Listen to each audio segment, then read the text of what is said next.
Thank you. Okay, good morning to all. Welcome to KANCIPS 35th Annual Conference. And today is the first workshop, which is based on OSCE. So, OSCE hands-on workshop.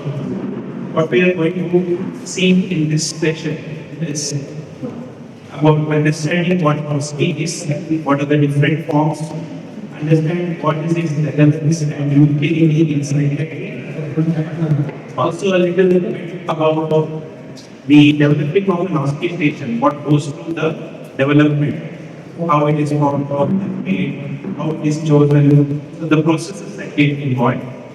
Then we have the actual demonstration of the OSCE station. And after the demo, we'll break for small groups. And in the groups, each group is going to experience 5 OSCE stations. So after that, you share your experience based on what happened in the small group. How did you go? What did you feel? What was the challenging part? And we wind it up with things that will help you score in OSCE stations. Okay. So without further ado, first introducing our team members. We are from Department of Psychiatry, KANCIPS 25. So Dr. Savita Soman, HOD of Psychiatry, KANCIPS 25.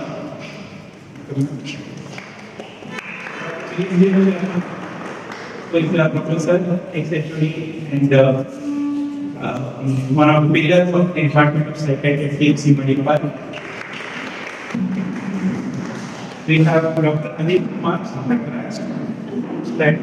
Associate Professor at Psychiatry 21, as well as President-elect and daily goal as President of Karnataka chapter in the next few days. We have Ravindra Murthy, Finance Team Faculty, and part of the scientific committee also for the days, an additional professor at KANCIPS 25. So, after the introduction of the team, I think yes. And I'm associate professor at the Department of Psychiatry. So, I'm involved in the development of the OSCE for our department. We started using OSCE as a means of assessment in the PG final exam from 2007. So all 3 years have been involved in the development of factor modes and various scoring tools, etc. So that's how I got on this opportunity to present a workshop for the current generation, which will have to start being prepared for OSCE kind of examination. We have a big yeah, we can have a introduction from students quickly. Also, Dr. P. Junior President, Department of Psychiatry,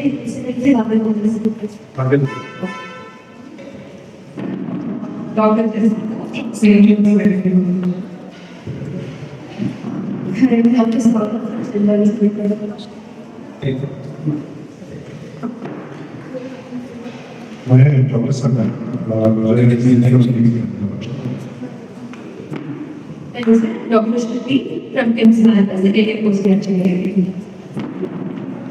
And Dr. Lakshya from JNC.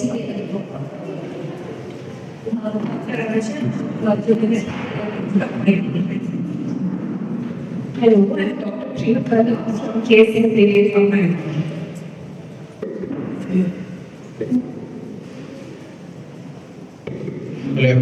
Dr. Sriram from JJM.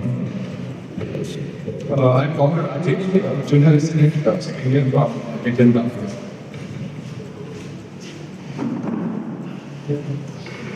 I'm Dr. Sonia, resident from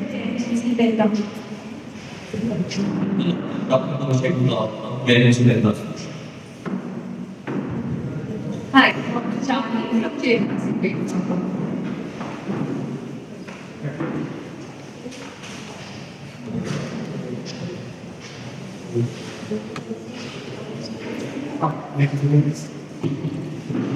Dr.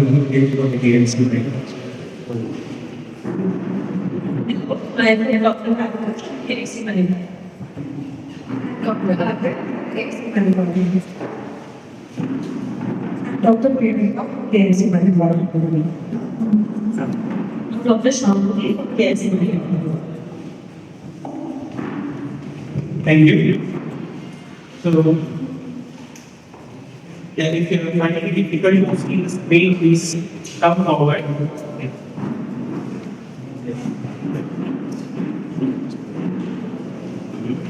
Also, we are not waiting for the small groups in the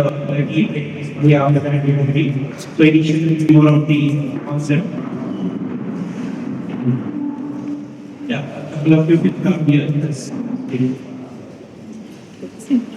Okay, what to do again? Okay. Good morning, everybody. And Dr. Rajesh, introduction. Is my voice audible? I'm very sorry to sound you like this. Why did I actually have a very in this group? Unfortunately, this is not my voice now.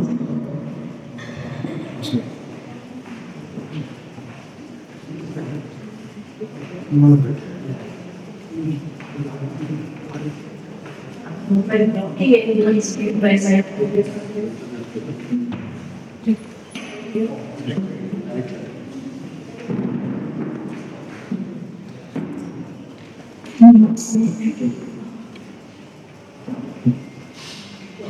Okay. So, I'm going to just talk a very brief introduction of what OSCE is. How many of you been exposed to OSCE? So, most of you.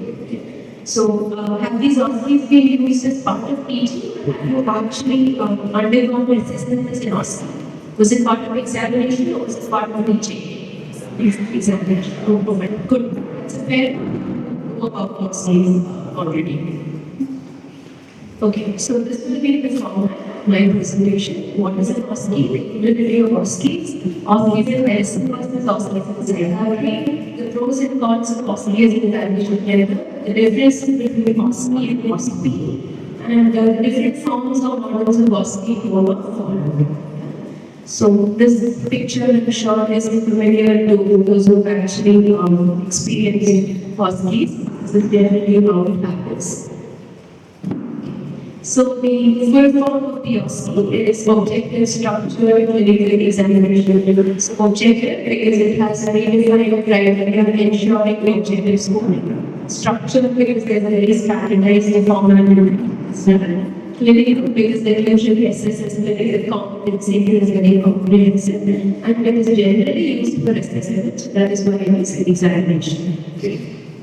So OSCE is a globally established format. It's often considered the gold standard evaluating competence within medicine and healthcare professionals and education alike.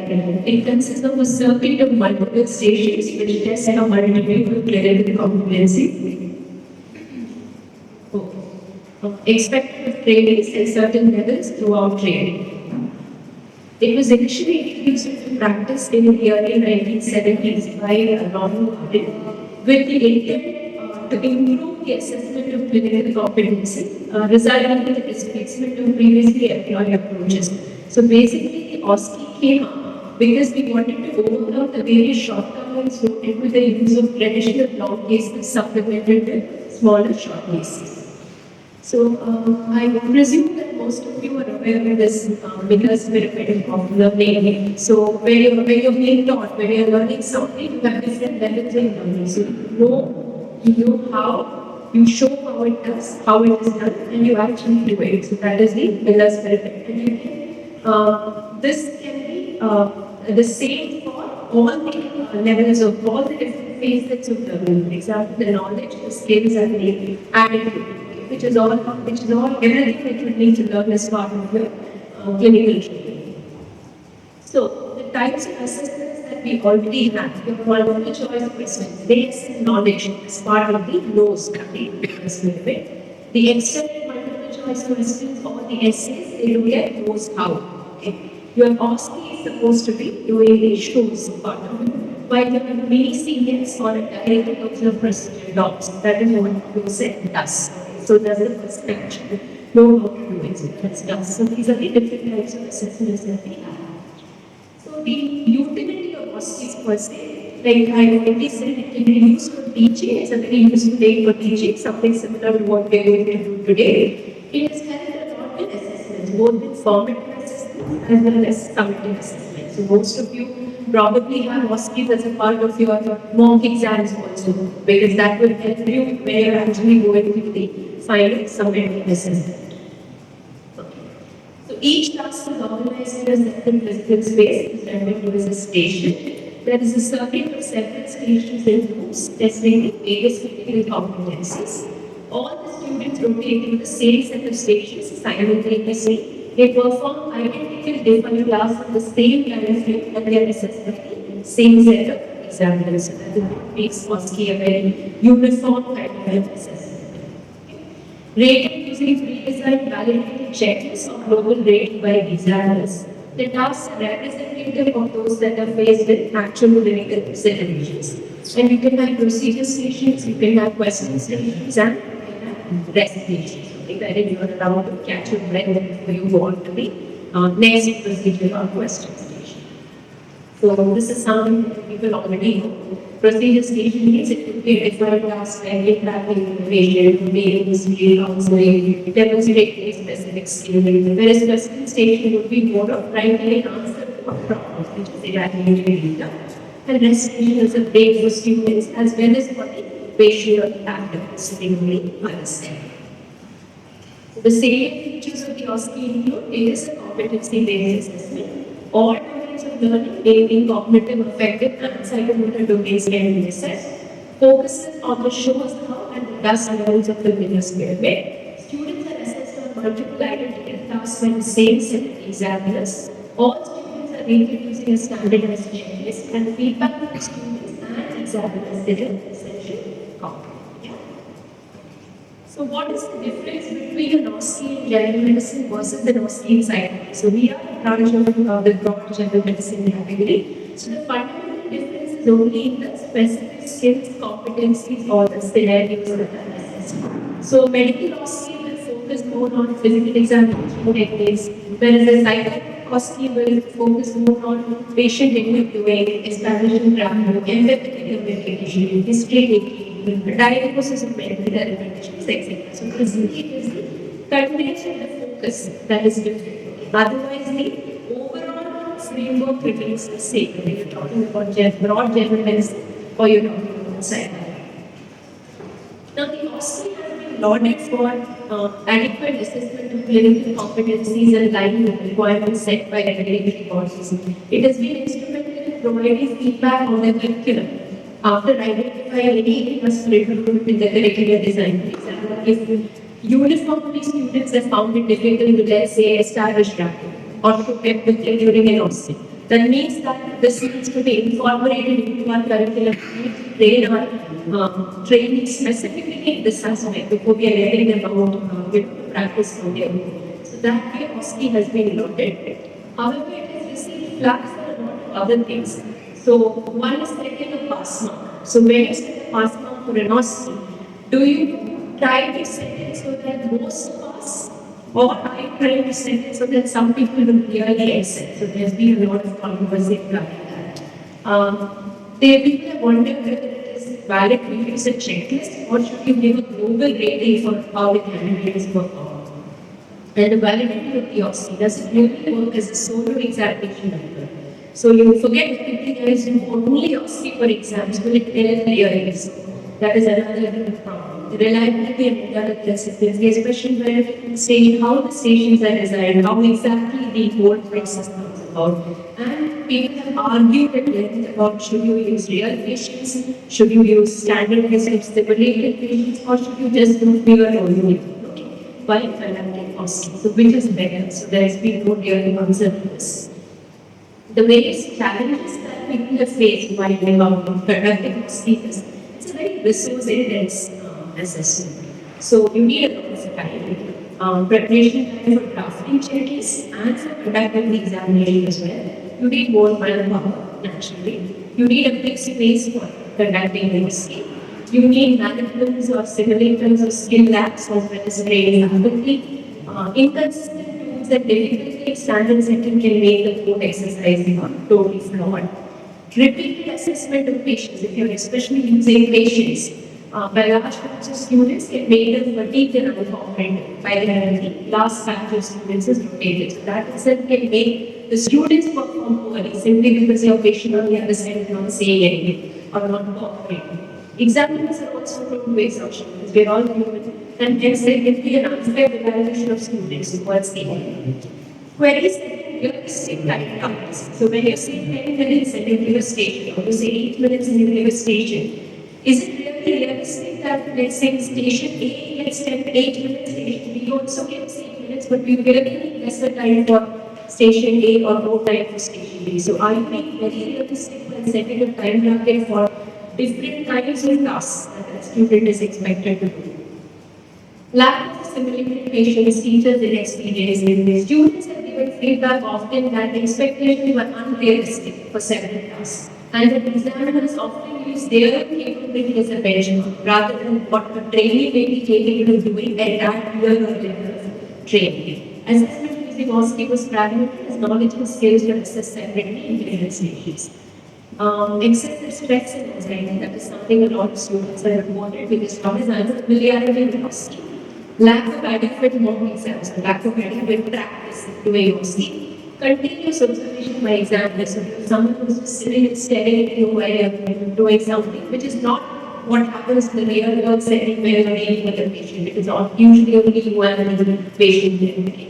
And being rated against checklists. So you don't have a smooth flow. You're just wondering whether, okay, what are the items that the examiner has in the front of the paper? And I'm not checking all that, or have I missed out on something? This is the first very common possibility, but possibility for question leak from the center and trusted the setting of OSCE stages. So they say the way out of this is safeguard the question factor properly included in a strong save or something like that. As well as regularly updating the stations used by examiners. We're using these stations this year. The BGs not expecting it next year, but they are totally different set of stations. OSCE is not really suited for evaluating the cognitive domain we learn, and certain traits may make professionalism and standards, that's very clear publicity, that should become assessed these days using an OSCE. And so that's very important facility. So inclusion of greater numbers of stations results in increased costs due to a lot of secondary factors. So you need greater number of simulated patients, you need greater volunteers for physical examination, you need more examiners who are participating, you need more administrative staff to conduct the more exercise, etc. So these are some of the challenges. Yeah. Okay. Then you have the steps in the OSCE, okay, which is not as popular as the OSCE, but it's still a very good evaluation tool. So while OSCE focuses on clinical skills like history taking, physical examination, using simulated or real patients, your OSCE is an extension of OSCE used to assess technical, preclinical, and academic skills. So both involve rotating into multiple stations, etc. So the general way in which it is conducted is same. Again, the focus and content is different. When you're talking about an OSCE, when you're talking about an OSCE, as we will see as the workshop progresses. Just a couple of examples to make this point clear. So the first one, what is that? Is it an OSCE or an OSCE? First, look at the OSCE. So you've been asked to counsel the gentleman on this, your medication. Whereas if you're asked to write an ECG checklist for a 55-year-old lady with diabetes and severe depression, that's an OSCE. Okay? So you can just go through this. This is, I've taken it from that particular topic, the differences between an OSCE and an OSCE. The domain it says what is it necessary to do, the time that is required, what is the space that is required, the number of examiners that is required, whether you need a checklist, whether you need a standardized schedule, whether you need observers, etc. OSCE versus OSCE. These are some of the differences that we will talk about. Now, in OSCE, we request. So you have OSCEization of some of the traditional assessment methods. So you have something called as an OSCE, which is an objective structured long examination framework. Okay? So it standardizes the traditional long case by observing the student interact with the patient and then evaluating specific skills in their preference, traits. So instead of taking the long case in some other room and allowing it presently to the examiners are actually watching what you're doing throughout the long case. And their objective is a checklist for global rating medicines. That's it. That's more discussed on the OSCE because we use it more, whereas an OSCE will be done in more resources.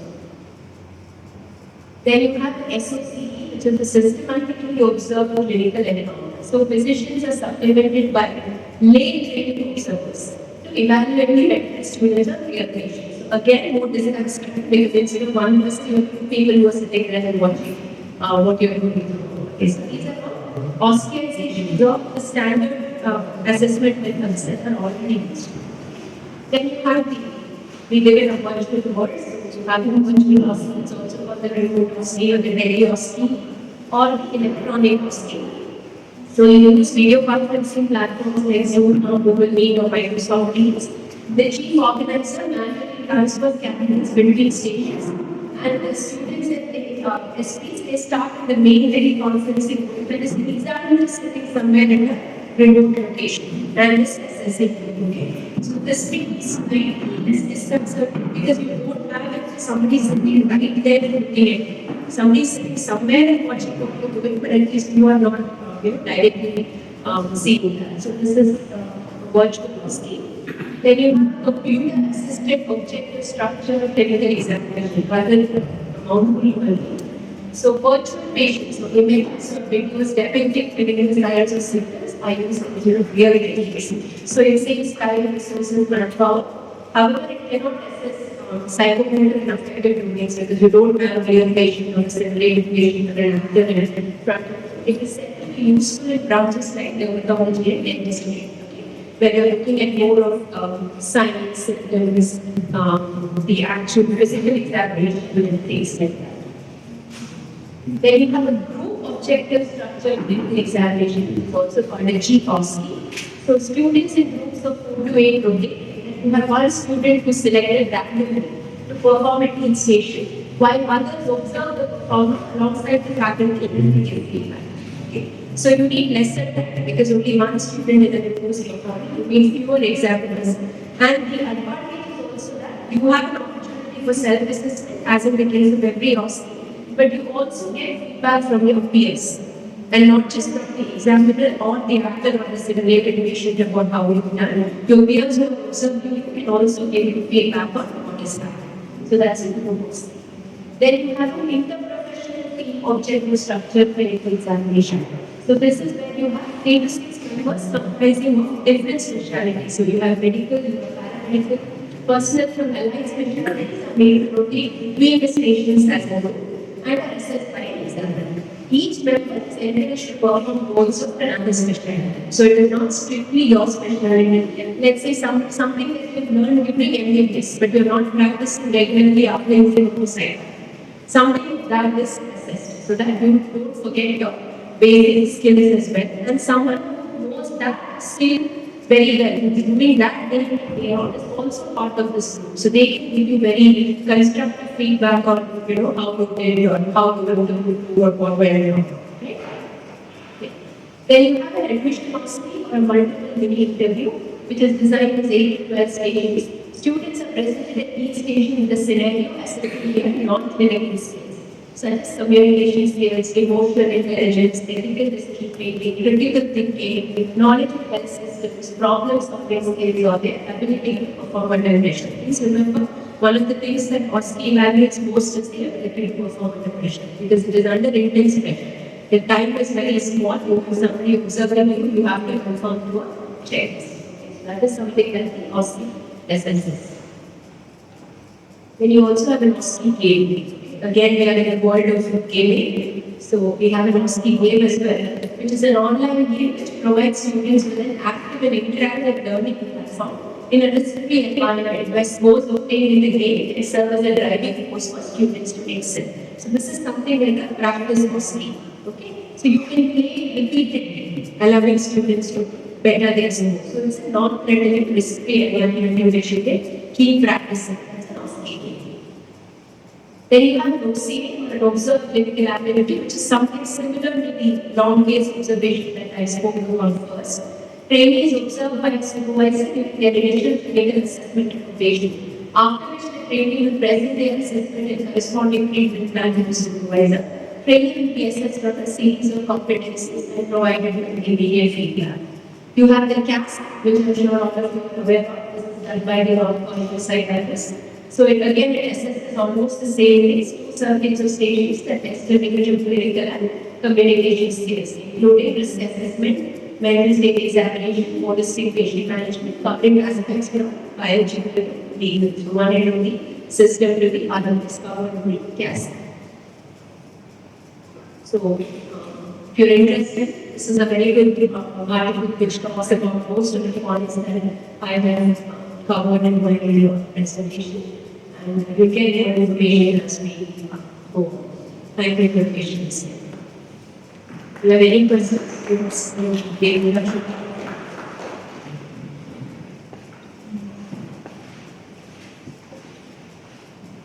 Thank you. So I have a very question.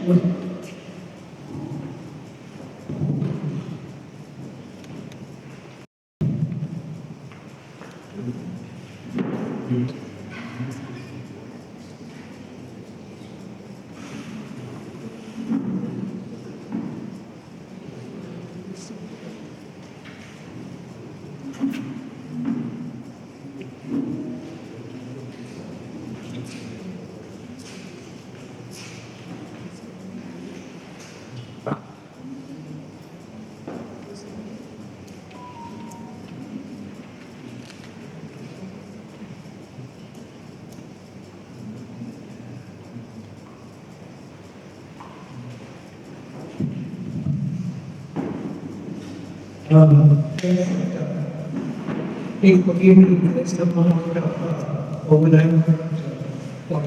So that open view. Since basically we try to cover what Shakespeare and try to explain the written. So as she was telling you, we the first of the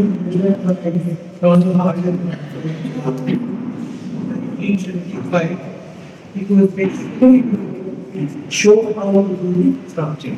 That's the thing, rather than know. And in the case of OSCE, you know that you can be asked to see patients or multiple general settings in a given examination. Generally, in your MD examination, you get one patient, one problem, one clinical problem. You spend something like an hour. Here it is multiple clinical problems that you are exposed to and you are facing on. Similarly, when you learn using OSCE, you can at the same time learn about multiple clinical situations. And even prior to the first OSCE, something known as the standardized patient assessment was evolved by Howard in 1964. Basically, a systematic way of examining a patient or patient is, this is not simply repeating your psychiatric or mental state examination, but far more systematized. And being far more systematized, multiple people can arrive at similar conclusions when they look at the information. So the OSCE actually borrowed the standardized information into its body. And the thing about OSCE that she is going to pay attention is that there are similar levels of difficulty of cases, but also you can say an examination, which is good. And she was telling me that there has been a whole lot of research on the psychometrics of OSCE. Response to the psychometric properties of OSCE is right. Definitely much higher than your long case, your short case, and even the omega. So it's become popular in training and assessment, and it's not only used by doctors, it's used by nurses and other healthcare professionals also in their training and in their work. Now, the development of OSCEs for psychiatry probably started in the Department of Psychiatry at University of Toronto. They started actually with, they were very unhappy with the assessment system that existed for psychiatry and for psychiatric residency training and for medical student training in psychiatry. So they looked at a whole lot of options and thought that none of them were good enough. And so they set up a project called the Psychiatric Skill Assessment Project, which is the PSAP, in 1994. And they identified one particular young clinician called Brian Hodges, who was then given the job of finding what is the best possible way of assessment of psychiatry in medical students. They come to OSCE for our work with the periods, similarly for them.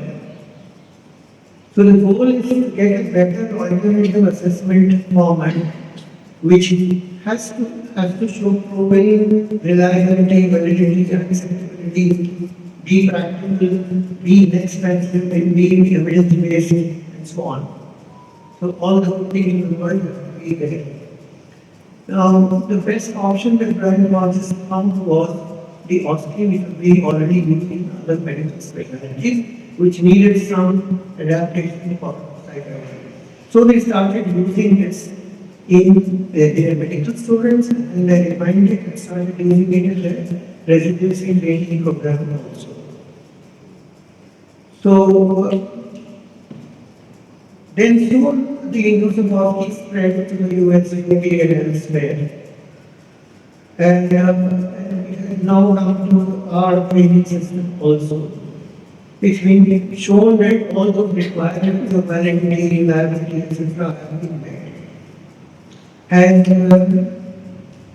this worldwide acceptance includes in India because there has always been a stated enthusiasm about OSCE in India. And now it is mandated by the NMC. The position of the IPs on OSCE is not very sure. So what would be the objectives in psychiatry of introducing the OSCEs? Firstly, of course, it adds to variety and use case in the way we assess people. The focus is obviously in the OSCE on the process. So if somebody tells you to elicit hallucinations in a simulated patient, what is being examined is the process, not whether you say that the person has or does not have a hallucination. That's not the point at all. But how you go about trying to find out. So that is important for us. Incidentally, I would like to tell you that is what descriptive psychology or phenomenology is also about. The process of elicitation is extremely important. And very often the process is correct, the outcome also tends to become correct. And as I mentioned earlier on, this question of show how to do it is important in psychiatry, very important, because thankfully probably you can't calculate the brain. So you need to do things verbally. Okay. So it assesses things like soft skills, communication, rapport, and so on. And if you look back, time when you were an intern, I was an intern, and the way we talk with patients, and the way we talk with patients now, you always see the difference in the communication skills and the rapport that you present the small example. When I was an intern, which is a year ago, we were told, look, there is a team. There is a scheme when it has to eat. Okay? Nothing to do with the human being as this. Right? Now, you request the patient, you tell the patient that this is the doctor training, and I need to teach him about this, so remind me, and so on and so forth. So that sort of thing is what we develop much more, especially with youth learning and use of OSCE. Of course, it is there in general psychiatry also, but more so now. And OSCE is obviously direct. Dr. Savita was like very clearly delineated goals. So you need to do just that, nothing more, nothing less. And you have a system of simulated patients or training, with training people into doing certain things, doing in certain way, and then show the process of how to examine that person. And you also have to train examiners on the whole process of OSCE. Because people like me will don't have a time when they go from OSCE. So if I have to be an examiner, I need to get trained in what the philosophy of OSCE is and how to do it. Otherwise, the situation arises once this happened in one particular examination where they had OSCEs. One of the examiners, as ancient as me, was doing the examination and he started doing a Bible on that grade. Not just observing, but just to observe. Okay? Went on and on till it got advanced and then the internal friend of me looked on developed. So the advantages are many, especially today in the world of need, where people come from all over the place and may not know the language, the doctor doesn't know the language, and when you're doing Hindi speaking, the doctor is doing a OSCE with a Malayalam speaking patient. The recipe for example. So, in situations like immunity, it helps OSCE a lot. Similarly, people having different cultural backgrounds, it becomes a leveler, so to say. It was seen that it was very vigilant in the pandemic. Several exams were done on the basis of something on the length of OSCE. So, situations like that also it comes in. And as I said, it overcomes the barrier of language and culture. And in some countries, the OSCE or the class is actually a gateway exam. Sometimes just told you about the class. So it's like a gateway exam. It has both formative and summative characteristics. And you can have OSCEs tailored for those in children in child psychiatry. You can have OSCEs tailored for use in family therapy, family interventions, interpersonal situations, and so on also. It's not just in eliciting hallucination, board and so on. And it can also be performance-based OSCEs.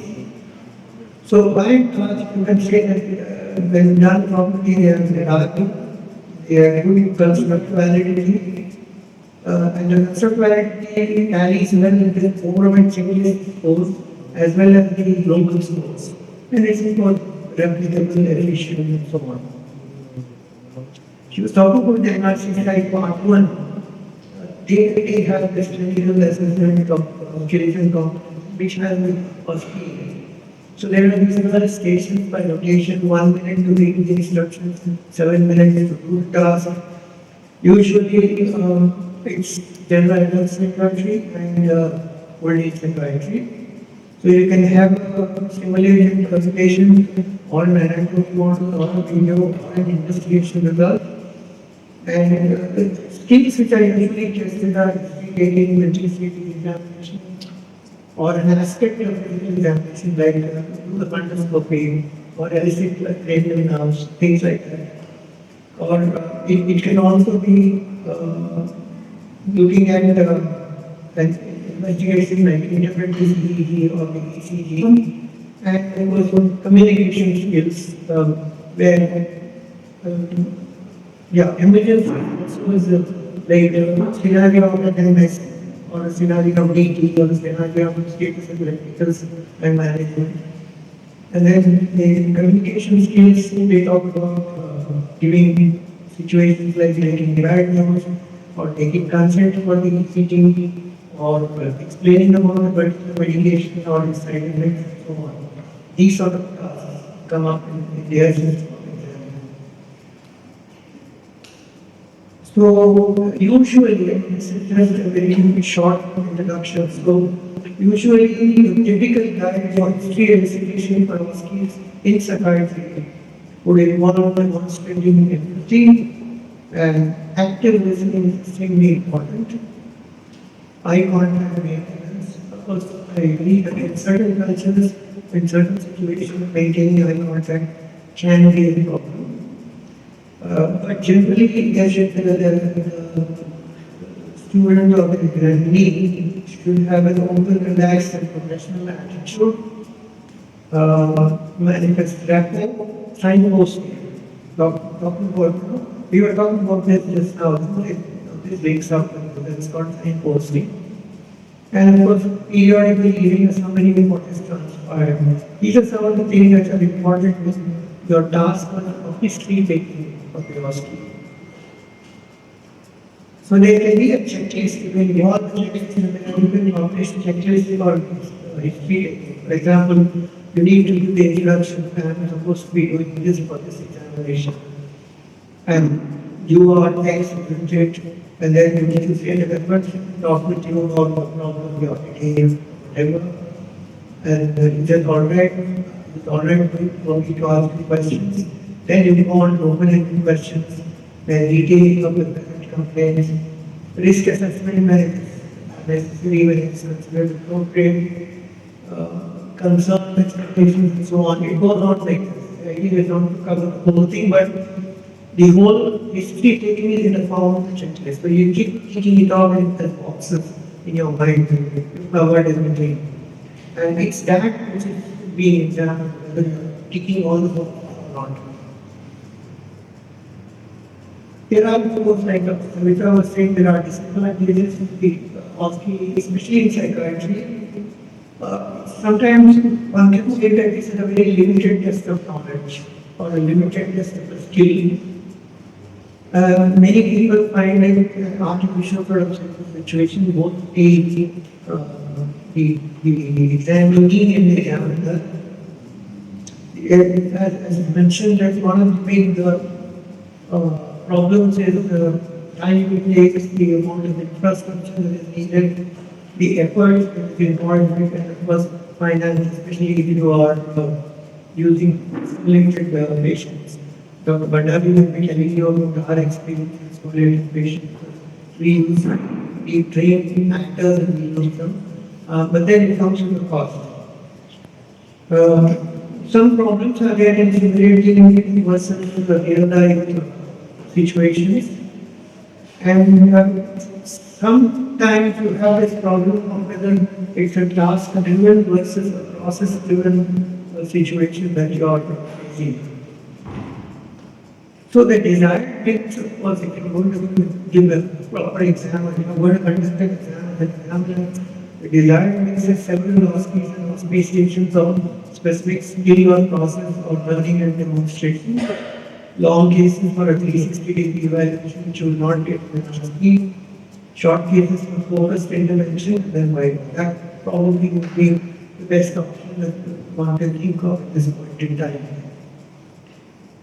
And finally, someone said, OSCEs are said to be in psychiatry, are said to be arguably the most important single innovation aimed at making examinations fairer, more reliable, and valid. Thank you.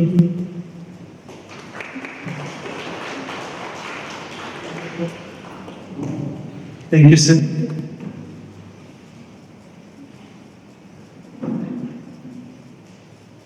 So, sir mentioned about some of the last statement. The whole purpose of OSCE is to ensure that examinations become fairer, reliable, and valid. Now, the process of making it like this is not as easy as it seems.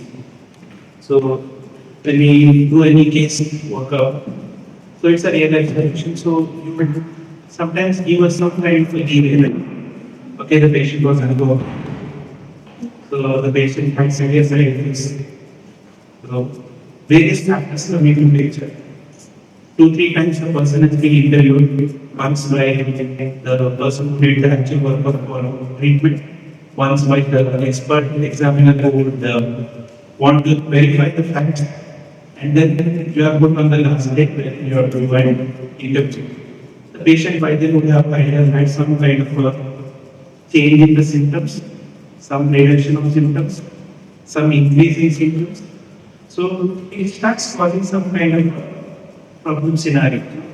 And sometimes if your luck goes your head, then you get a case where the person suddenly becomes uncooperative. The fact that which I would like to share is one of our PGs. I think that was the first year when we used OSCE also. And the patient previously was all fine. The person had a significant laryngeal dystonia, and the person was having some very symptomatic. And with the phenarcin or the promethazine which we give, it was coming under control. Now, in order to ensure that those are picked up, the morning dose was taken. Okay. And when the EG went and interviewed the whole person was uncooperative, person was not even able to speak. Whereas the examiners have got the impression the person has so many symptoms, including the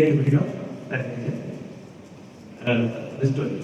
So, this scenario made a person that this lady has not done anything, doesn't know how to do the work. Fortunately, after some time, they started hearing the sounds. And then they came out and asked, what is that? So then we explained exactly, we are going to use the rescue medication. Suddenly the examiner realized, okay, this was the reason why the person was finding it difficult to interview. And we realized how suddenly the previous day the person was fine. Next day for a situation, some delay in giving medication, and the person goes into a difficult situation and the students are in their mercy. Somebody gets a case scenario which is of a completely different language. A scenario where the person cooperates only with staff but not with students. So these kind of situations start creating an unfair scenario. So in order to overcome all this, we have to create a good situation where we can objectively assess. And everybody goes through the same case scenario. We are even differentiating. Okay, even the same situation, somebody is doing better, somebody is doing less. Everybody gets a fair chance. So the chances of the language, the cultural values, the perceived perception of the patients for giving response to certain questions, all of these can be controlled by use of this OSCE. So developing requires a lot of background work, because it shouldn't be that this person also gets tired and gives wrong answer. It shouldn't also be a scenario where the person looks at the examiner or the candidate and says, this person looks papa, this person is bad, going to cry now, not able to understand, not able to interview properly. Let me give them. This cannot happen, right? So, if we have to make a situation where it is more realistic, real time, like education, it requires a lot of background. Also, you might have seen among the rounds also, one staff has one perception about a case scenario. Another staff has another perception. Now, can those perceptions also come in the way of in the examination? No, this should be mania, no, this should be depression, no, this should be OCD, no, this is just anxiety, no, this is hyperparathyroidism. Viewpoints will keep changing, right? So based on the same time, this kind of OSCE patient will ensure the marking is not based on their perception, but that it's based on facts. If these are present, then their percentage will get a point. If these are not there, the percentage will get a point. So, developing OSCE patient is the affiliate. Now, why this emphasis has come now is, you know the fact, NMC started recommending use of OSCE for training in 2022. Last year, they made it mandatory to be incorporated into exams. I think each university has their own share of marks, but OSCE is mandatory. Now, the word OSCE is used broadly here, but people do use OSCE for some variants of it. So that is accepted by MNC as of now. So these various admissions, I'm sure we have people from different parts of the country. And India being very multicultural, multilinguistic, so each zone will have its own meaning, you'd say. So when somebody is coming from a different station and coming here for learning, and at the time of exam they are put at a disadvantage. So this can overcome such kind of assessment of specific competencies that have to be attained.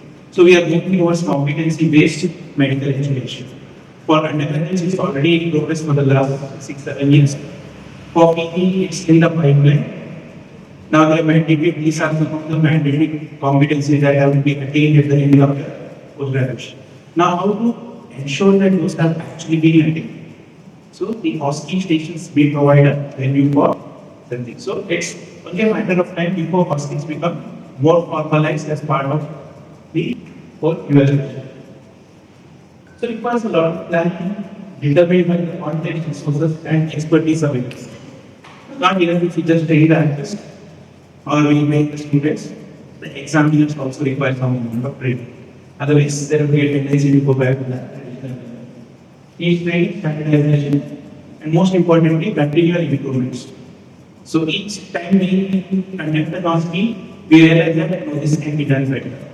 And we need to keep revising, reviving, and possibly upgrading each time. So phases of OSCE stations, developing the OSCE station. First is planning, then we go to creation, then prepare, and then conduct.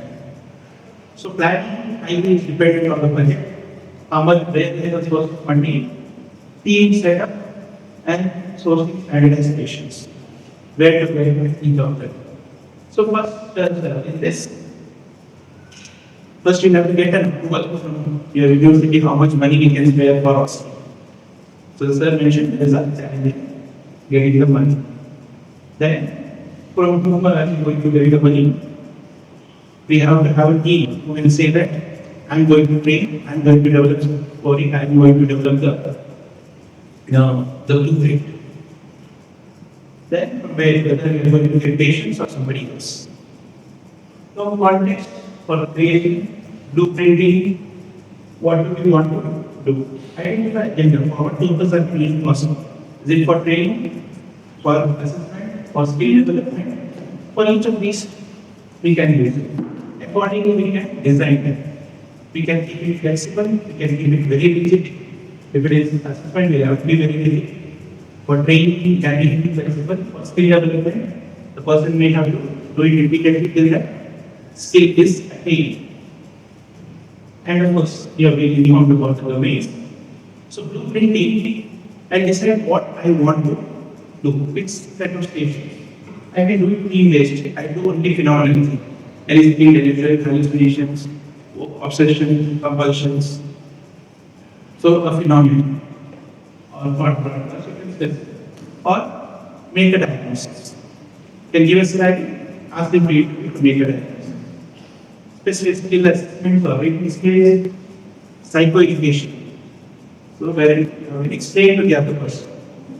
You can also have everything based on diagnosis. Everything related to schizophrenia you will do. It may be good for training purpose, not for assessment. Complex communication skills like crisis intervention, getting consent for process, breaking bad news, these are complex. And we expect you are trained and equipped to handle such situations. But in real life situations, not everybody gets exposed to such situations.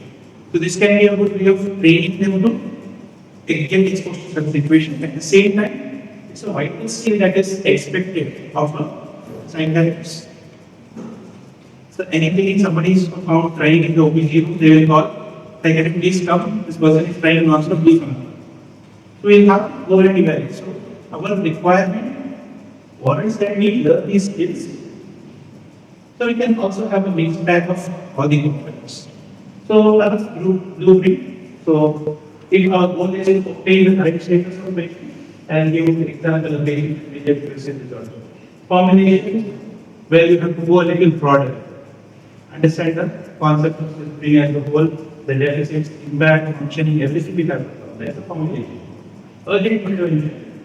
Urgent patients, borderline personality disorder, highly suicidal ideation. So, early intervention. Consultation with the mother of the child is very important. Some amount of psychoeducation. They will also be in distress. You will have to handle their distress. So, multiple components can be incorporated. You fix the goal, and then you can develop. Framing the required OSCE question. So, this one. Individual OSCE station, get the question first, generate it, scoring sheet, then create script. So these are scripts are required. They have to be very specific. So this is often based on blueprint. What we expect in an OSCE question should be specific, unambiguous, doable with the time frame available. We can't say diagnose or not diagnose. Let's say do a cognitive profile of the person in head injury and say you give only 10 minutes. It's not possible. So it has to be doable with the time frame available. I think interview would be similar for certain tasks at most places. Now, everyone may have their own standard of assessing somebody. It may be just a suicidal assessment, but it can vary from just knowing what is the current risk to another person expecting what are the risk factors, to a third person expecting the current diagnosis, other contributing factors, and possibly what is the ongoing intervention. So the expectations may vary from person to person. But given the situation, what would most people expect as a minimum standard? So that is also to be specified. For simple example, so if I'm using alpha addiction as a theme here, 30-year-old male with history of alcohol use is recorded by the 48. The person is having tremors now and appears a bit restless.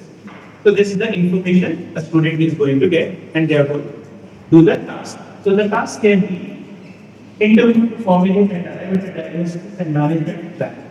So madam mentioned about the long case. So you can have a full part. Establish a diagnosis of alcohol dependence as per ICD level criteria. You can certain knowledge is you have to just confirm in this. Evaluate the severity of withdrawal using CMAS. See, the same information, but the task can keep changing. So your focus also keeps changing with the type of task described. So assess for motivation to quit alcohol. I was a little lot of students possibly have to infer certain things based on non-verbal cues. So those information will also be thought of. So we generate OSCE sheets, a scoring sheets, because it has to be objective across everywhere, based on the ideal interview for such a task. Minimum expected details to be listed out. Deciding on weightage for each component that can also happen. Negative marking for certain errors or missing information. So when you go higher level in the OSCE, you can start seeing negative marking also. To decide the only examination based on the following questions. It will ask additional questions at the end of the interview just to know whether what you did interview was just mechanical, learned from somewhere because you had an OSCE back, or whether based on interview you have been able to grasp the information and respond to questions that are asked by the examiner. Those are all additional things which you can modify. You can split it into sections. The scoring part can have interview process and score separately, content, what is expected to be covered, whether I have covered. That can be separate scoring. And performance of the examination. So if there is a physical examination as a station, so examine or do a neurological examination focusing on the facial muscles. Okay. That can be a question, and you have to examine and demonstrate those 4 or 5 tests which are used to examine the muscles of the face. Scoring method, you can have binary, which is the person has done, not done. So yes, no. So single way of checking it. So either they get a mark or they don't get a mark at all. Then you have a local rating, what madam was mentioned, IPSKC. Done to an extent, not done at all, done significantly, done partially. Most of the things are, everything is covered. So you can have some kind of like that. You can have mixed bag because some can be binary, some can be global. So that can also be. This happens when you are going to give more weightage for certain set of So, I'll give you an example of such scenario. So, I'm using ICD-10 just to make it easier because it was done at that point of time. So, interview process is introduce yourself, uses open-ended questions appropriately, able to handle the resistance to opening up or meet the person. When the person minimizes the use, the person, this interviewer is able to handle it. Summarizes and offers statement. Then not that. Scoring 1, or 2, whatever. I think it will be only 1. Takes all then means 1. Confirms diagnostic criteria 1. Takes the kind of social operation functioning 1. So my scoring is simple, that not that. But you also see that this does not make sense because there are too many information here that has to be addressed. So I just want to make it like ideal. That 0, 1, 2, 3, 4, 0 is not there. 1 is equivalent but does not do properly, does but equal, does partially, does completely. Right? So the scoring sheet will also have how the examiner has to score it. So here takes all phenomena. So if everything is done, then they will get 4. Otherwise, they will get 2 or 3. So accordingly, one can make a change. But then here it's only 2 components. Here it makes sense. Here it makes less sense. Right? Well, how can you divide 0, 1, 2, 3, 4? There are only 2 points to be covered. So that is the. So I'll go for a weighted scoring. Score introduces the score 1 is plus L0. Able to handle so score 0 is not as score 1 is that partially, 2 is that completely. But again, split like that. So for 6, the ICD-10 had a 6 description, so 1 point for each criteria explored. Then diagnostic criteria. 3 of these for 1 year. So 2 of these are present, then you will do otherwise 1 point for each. So one can divide this, give a weightage, and then have a score. Now I mentioned about 2 binary and global rating. So inter-rater agreement is high if you do it as then not done. Simple. Whereas inter-case reliability is only moderate. There it goes higher because you can actually differentiate between somebody who has done well, somebody who has done medium, somebody who has not done it. So there also some amount of fairness is required. Ability to measure content is high, yes or no. Ability to measure process is low here, whereas this is good. You have to read how the person has actually interviewed. When we see, we know that somebody has done very well, somebody has done okay, somebody has not done it properly at all. Somebody is somewhere not excellent, but just below that. What grade like that, the global ratings are going to be beneficial. So the mix of things is often the biggest challenge is the grading the actor first.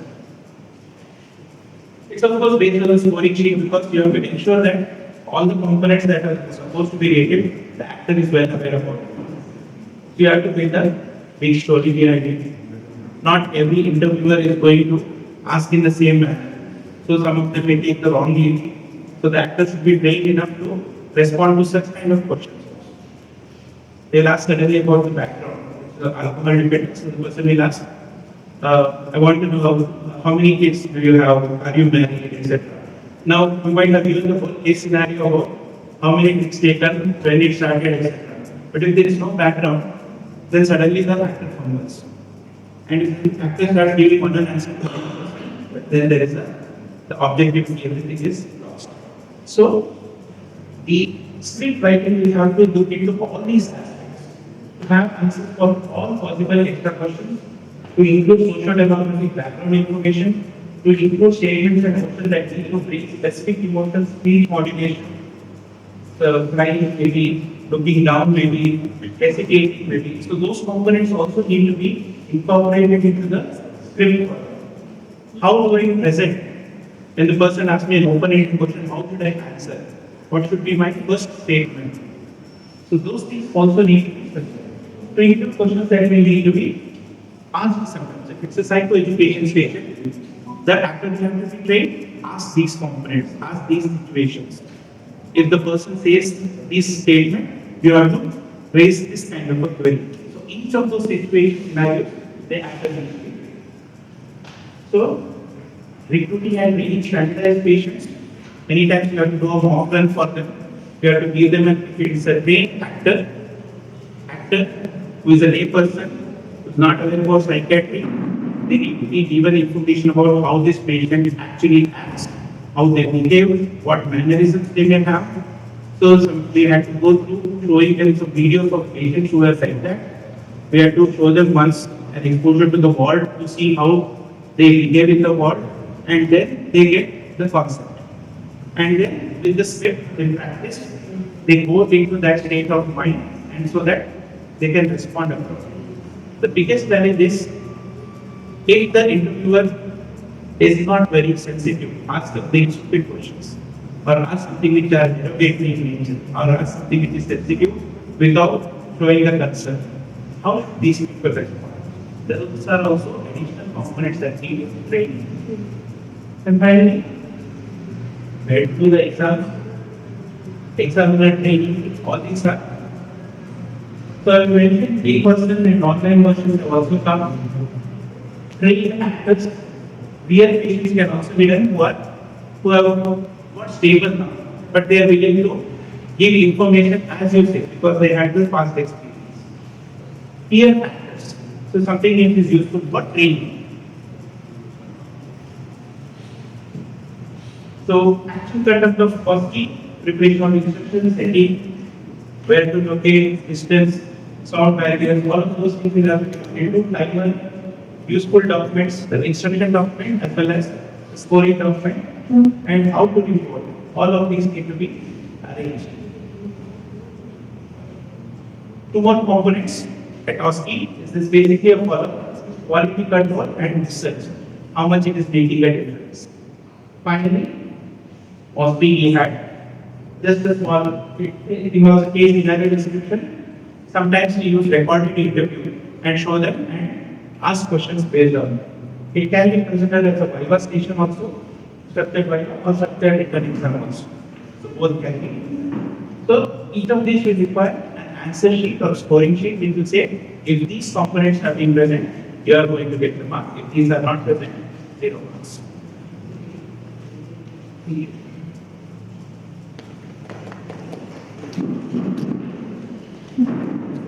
go to the station now. This okay. We have a now.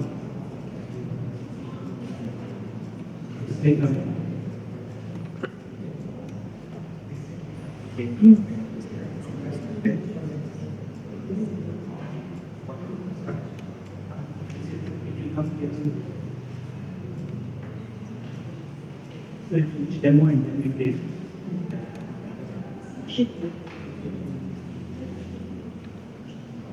Okay, so next station, next Dr. Ajit ma'am will give us a demonstration of the OSCE station, how it is done. Thank you. So, the real stuff now.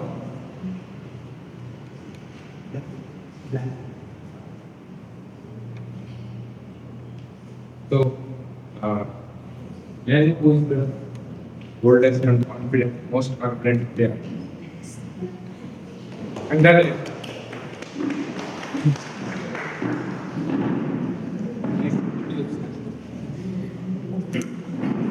hello, everyone. Dr. Wilfred So, these are teaching from KANCIPS, so you may not be a part of this because they know about this station. So, this is now the demo of how we need to perform in an OSCE station. Yes, so there are different formats. In this one, it is 2 minutes of preparation time, which involves reading as well as thinking and gathering some thoughts, what to ask, and then 8 minutes of performance. So, what is the full form of OSCE?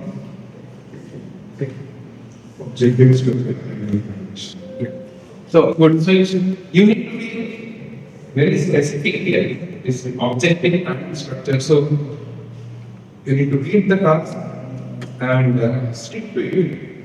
If you go in a different direction, you are going to lose marks. So just stick to it, whatever is try to perform that. Okay, that's what we trying to do. And then you all will observe, and later on we will have a session of feedback on this. Any doubts on this?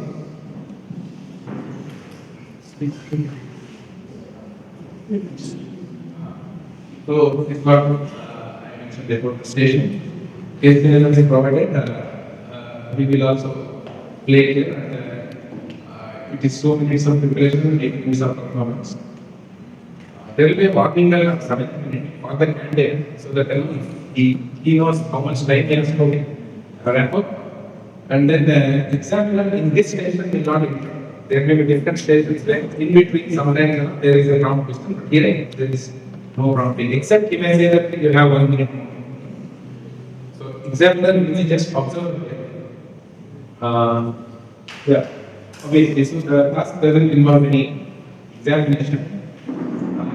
First time you start preparing, and then well after 2 minutes you start performing, and then you will start warming time, and last one is 8. In the usual OSCE examination, candidates keep shifting from station to station after each one. So the time, the coordination time is also very important. For stations. So we'll begin now. We have Priyanka as an actor for the station. I think the day. Probably this is so we can come to it. We are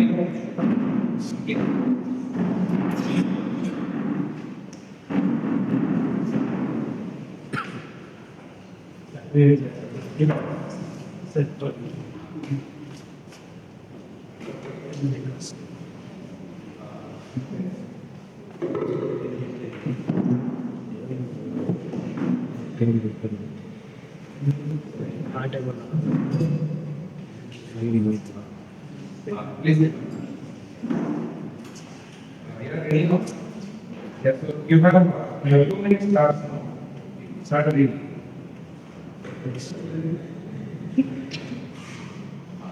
Yeah, you can start reading now. Okay. No. Okay.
Hello, Dr. Mitchell. To be level from the agency, what do you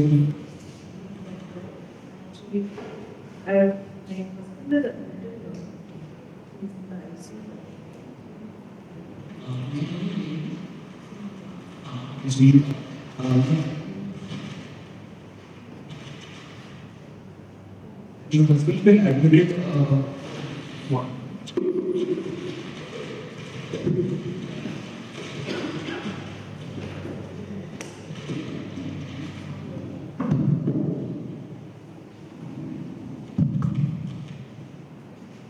I will make me.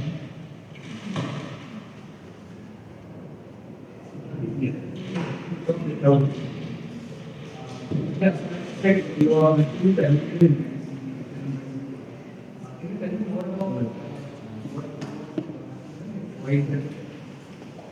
The overall applications of had 10,000 of personality.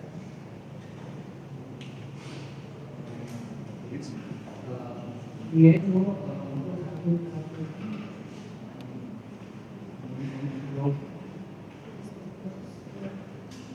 a fight of asking me for money, asking me for 2 lakhs.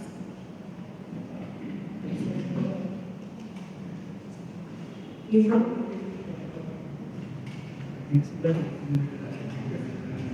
It's okay. Now, like, but the so you can ask for some money. he asked me for 2 lakhs. We had an argument doctor and he kept asking and I said that I didn't really got really upset and he went to law himself up. But I kept backing over continuously and he just went over. After 2 minutes, when he opened the door, he just came out with an empty strip.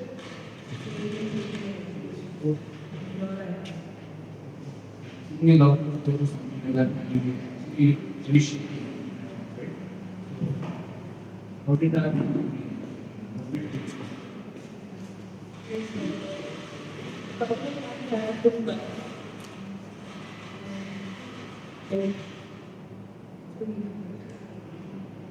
Days night.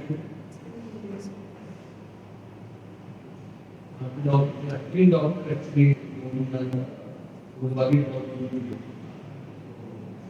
When a government would want to change it, was very difficult. How are you doing?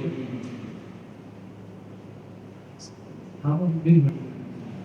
It's very difficult to actually feel very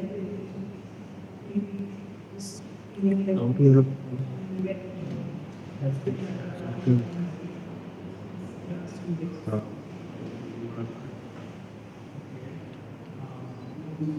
Like elaborate on being easily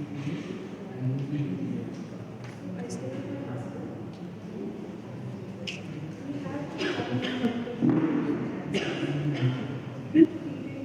anxious and difficult. But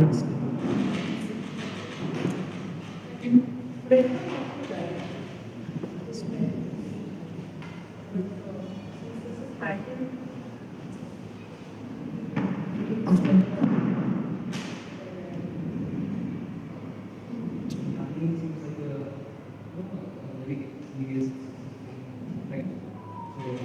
we let you know more about media.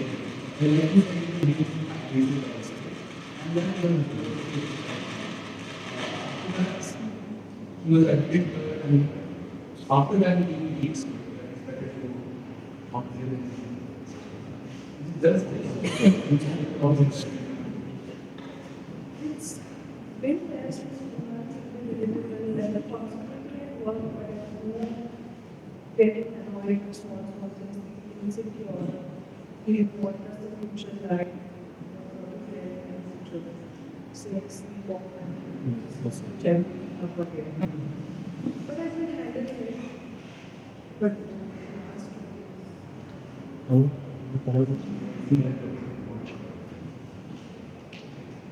right.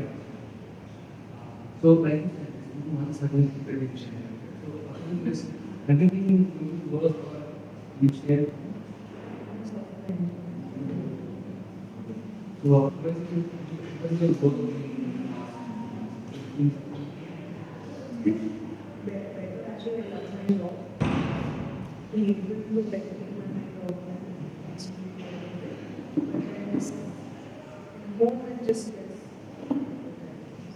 I don't just feel it. Other than feedback, what do you do?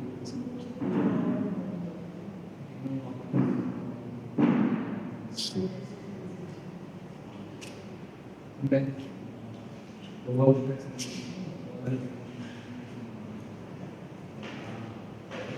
so what do you don't have to like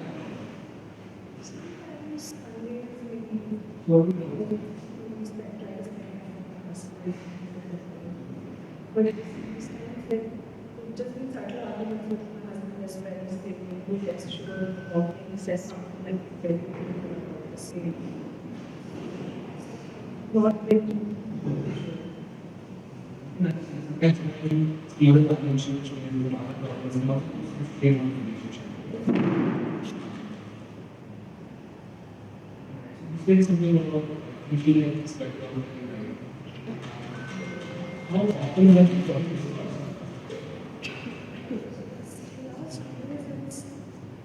pretty much like my thinking ways that I when big babies. you actually learning going like things or ways of living? Decided on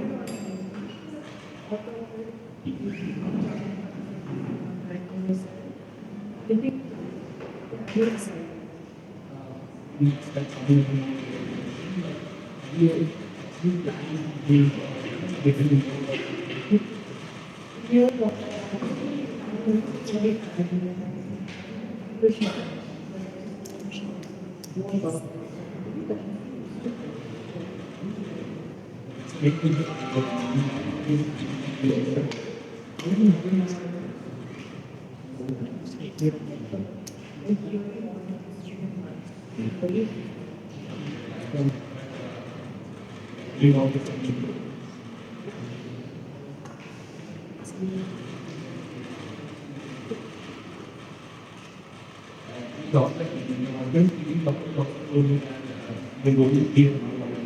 That is what I said actually. It's not artificial here, and there is like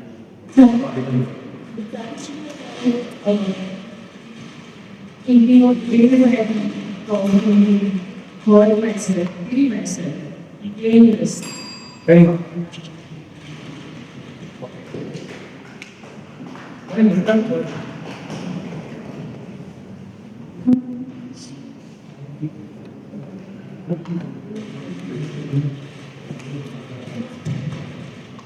So since the activity is very more currently they are more to explore, but I will not have that much time.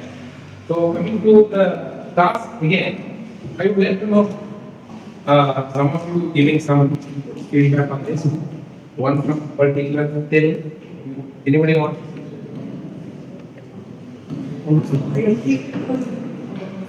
Slight suspenseful sounded very, very related to it. Was not done anything where it should have been. Yeah. So it was not a little late. Time Since this is an OSCE scenario, I think we should focus more on what is the task at hand instead of focusing more on the history, etc. Like we should have a particular goal and only achieve that goal instead of going in a roundabout way. Very good. So that's what I told in the beginning. Just focus on the task. If you lose direction, then you won't reach. Anybody but here? Comment.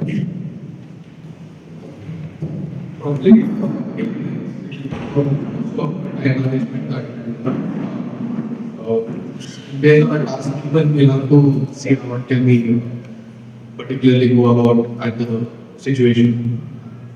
Yeah. So right now, The first 2 minutes was like spent on already known information, so could skip that altogether. Yes, so that is to manage time. With practice, definitely you will get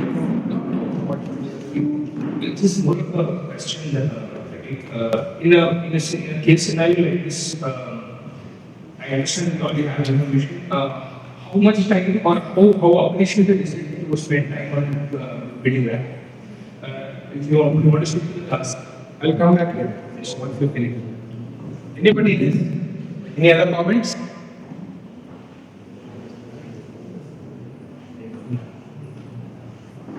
Okay, so yes, we should also tell what we have done.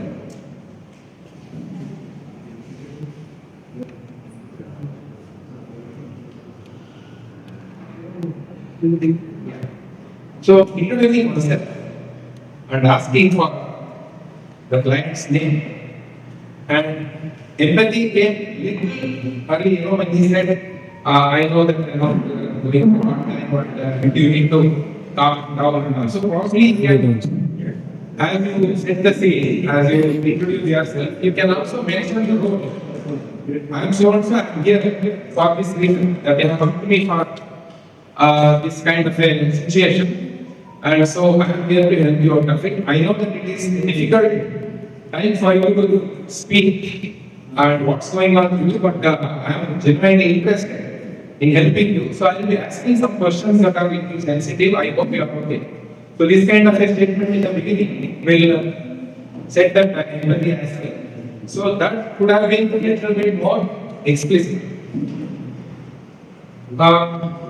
So before.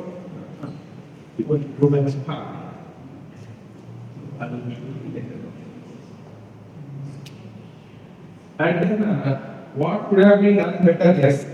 So in the task, suicide assessment was a part of it, and then diagnosis, giving the patient at least a possible differential diagnosis, at least two.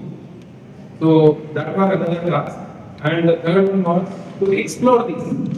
While you are talking to the patient, he first started with that, saying, first he actually discussed the context. I said, that's good. And then he also matched other reasons. And then she started mentioning that I feel irritated, I feel, anxious, I don't feel that, there is anything in the future. So that is where you should pick up here and then ask the other associated symptoms. If you go back to the task, one of them is as works with assess suicide risk and other associated symptoms. These other associated symptoms will actually lead you to the possible diagnosis. So when she said, yes, I'm irritable, then you can also ask, okay, do you feel very sad? Do you feel that, nothing interests you, none of the regulation activities interests you.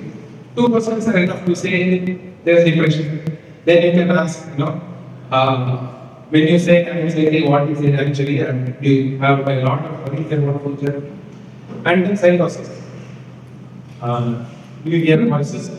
Do you have any kind of suspicion? And possibly, these are, when I say diagnosis, you should not start from the latest one. The possible diagnosis when somebody attempts with the depression or adjustment disorder or psychosis as a response to voices or PD. So what will you ask PD about this? Do you have friends? Do you have a lot of friends?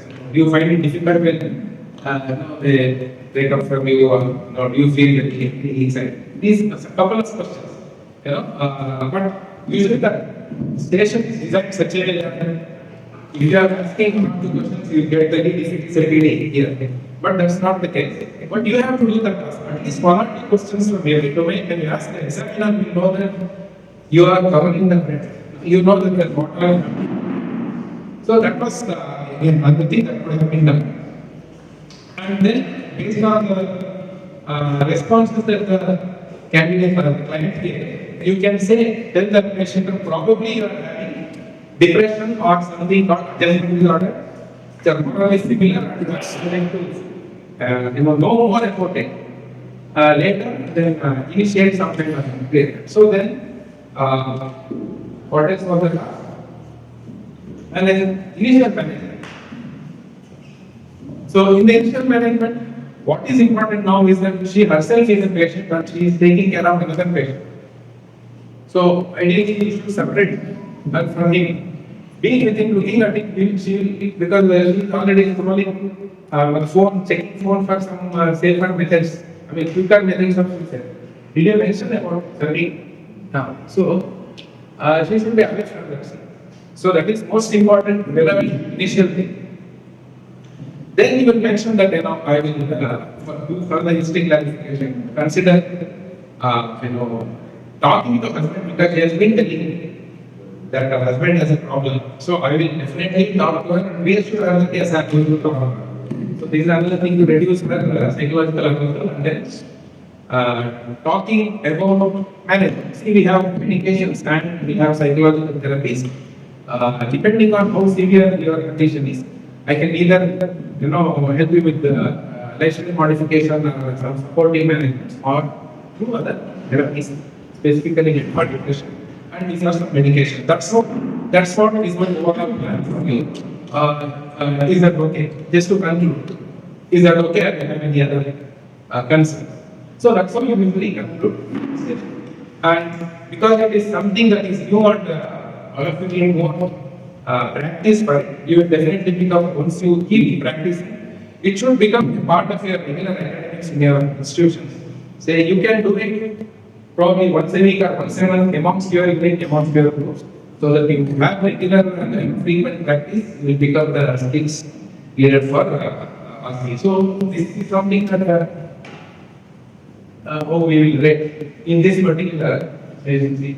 Introducing self, asking name of patient, establishing the goal of establishing the goal. Points and marks. So this is so objective. So that is why sticking to the task will help you score maximum. Sorry, A is a definite pass, borderline fail, definite fail. So each task, 0.25 to 0.5 will be B and C. 0 is B and 0.7 is A. So that's, 1 and 5 is there. So this is how we score and assessing suicide. So this was something that was not very methodically done because of the time constraints. So you won't generally jump to ask, are you suicidal? Why she was giving a clue that worried and anxious. While you are asking depression only, you should also ask about suicide. As those few questions, like, because you are feeling like this, some people sometimes feel that, it's worth not living. You anytime gets a second of not, you should not live. And then the next step, okay, have you really thought very seriously about it in terms of what you should do? And next is, since you are seriously thinking, have you actually have a plan now? The plan that is yet to be executed. The next one is, okay, you have a plan of having guidance. So this is how sequentially you establish the suicide of this. And then explore, so these are possible diagnoses. So this is how we again score for it. So based on how objectively and empathy, since you have demonstrated empathy in the beginning, no need to be really that slow, polite, and keep asking questions in a vague manner. That's not needed. Once you have established, now you can be a little more, kind of fact kind of thing. So you can keep on asking questions. So these are all the differences. And finally, to clarify the stream, these are all your management plan. Okay. And this is our station notes. So total marks, it's 10. Anywhere it's more than 0.5 is passed. Yeah, so this is the next task. Before that, they are going to break now for a tea, then we'll come back in 10 minutes. 10 minutes? Okay, thank you. Congratulations.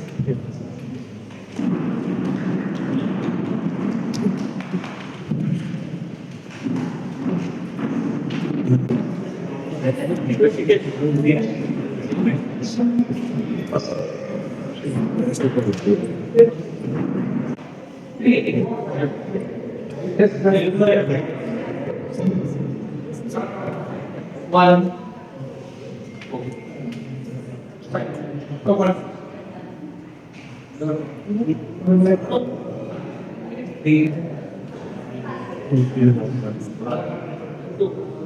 Okay, so we have 5 groups.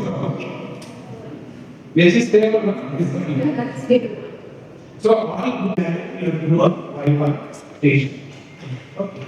Others in the hospital, others can also use your book and jot down answers so that you also get the practice of the rest. So instruction is that each station will have one the resource person who will be the leader and give feedback about how the OSCE has gone. There is an active. So we have trained our own PGs to do as active because it requires some bit of practice and getting an idea. So what instruction we have for the other participants is that at each station, one of you will volunteer and conduct it or do the interview. So the remaining 4 will observe how it is going, make their own notes about what went better, what will go well. The resource person will give a rating based on the interview and also comment on what could have been done better and why the scoring comes to a particular level. Okay. Now, when you move to at the end of the station, people will move to the next one. One will go to 2, 2 will go to 3, 3 will go to 4, 4 will go to 5, 5 will go to 1.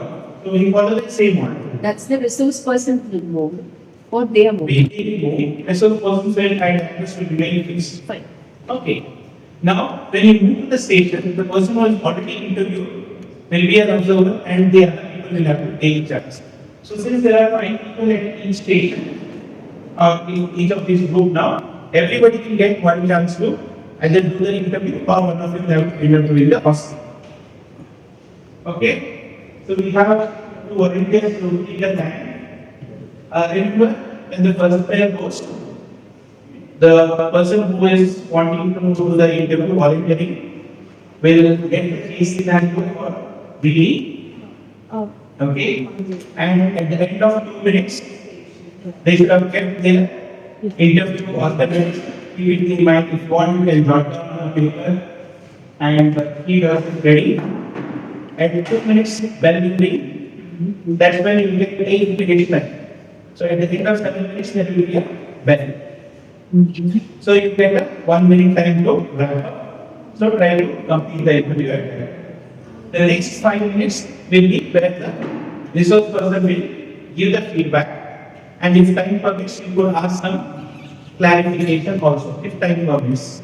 Otherwise, we are giving a time schedule of 15 minutes for these things to happen. So after the end of 15 minutes, total 15 minutes, people will move from one stage to the other. So we will give a margin of about 1 to 2 minutes for that people to settle. And then we again start the bell, and the next 15 minutes will go the same way. Okay? Any doubt?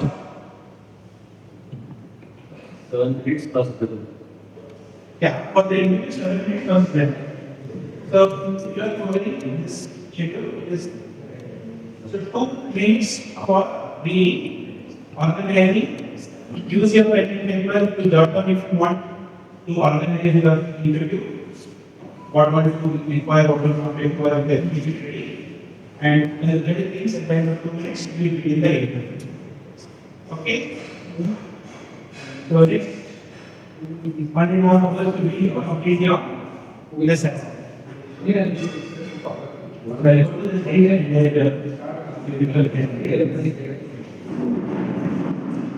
So this time 2 is going to do the first scenario. This is next to the actor and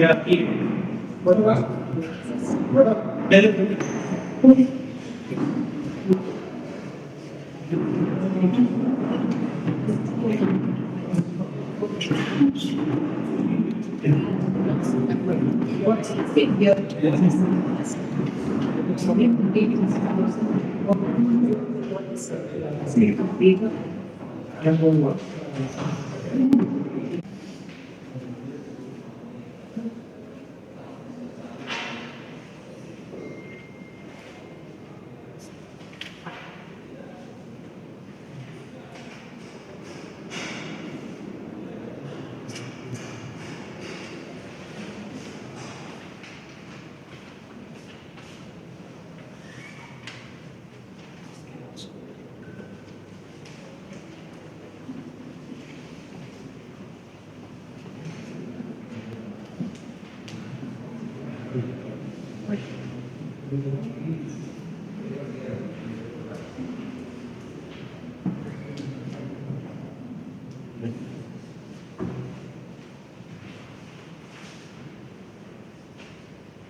First, is the that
during the regular device tests.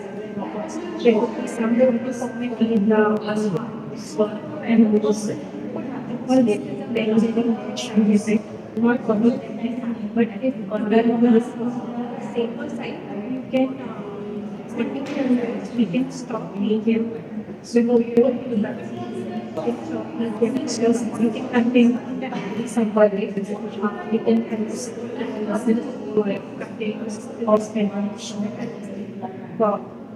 so that give you a coverage because since it has multiple layers, you have to open it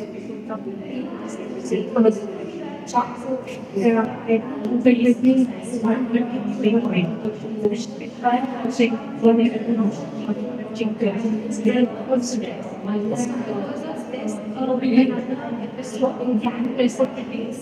so basically, avoid things so it covers we continue with the antipsychotic. We can stop with other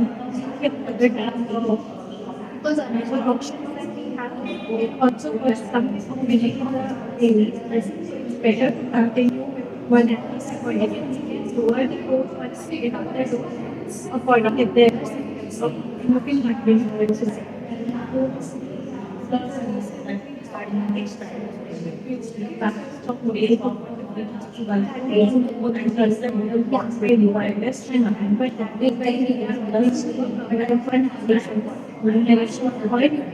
you can just be maintain a little better skin base before conceiving because when conceiving there could be a lot of hormonal changes in the body, there could be a lot of things. You have to train modifications or have a proper chat with your doctor. Because if you change your sleeping time, so one of these things can be precipitating in risk factors.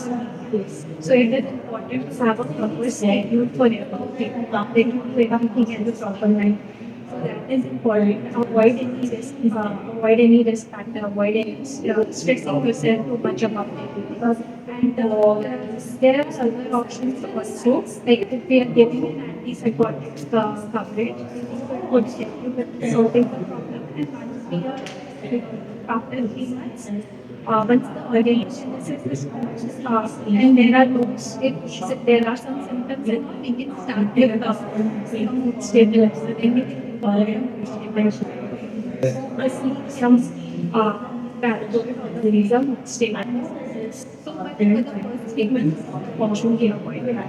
So, we'll give you one antipsychotic and it will help you with that. It will give you a good coverage and it will help you with so that your main symptoms moderate. Your main symptoms does not occur, like just overeating, something, not overspending, and all of these things will not happen. Because you don't need to worry about that. So you just have to be calm and relax and not get stressed. That would also help you for developing the nervous system. If it's just about the your husband, you can also bring your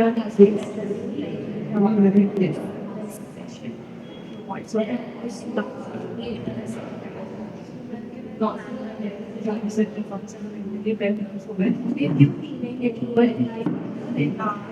want to stop your further time so that you can try to and stop it, especially for the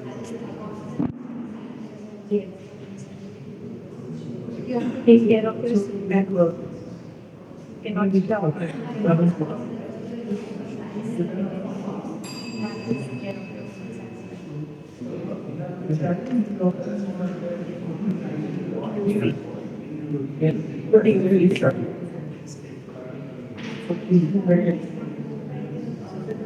is the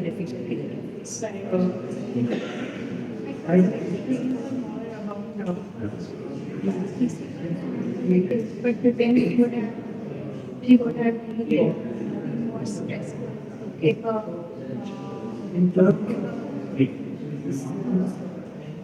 Maybe future again.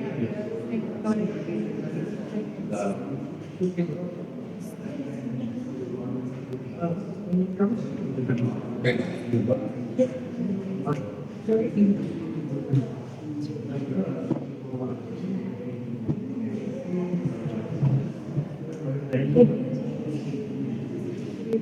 fever. Some other options will be considered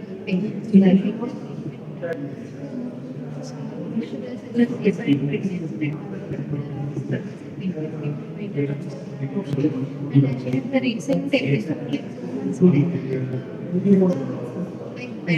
advice regarding maintain like keto lifestyle medication.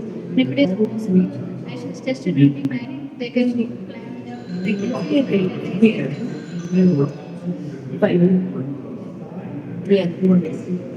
the interview process and treatment content.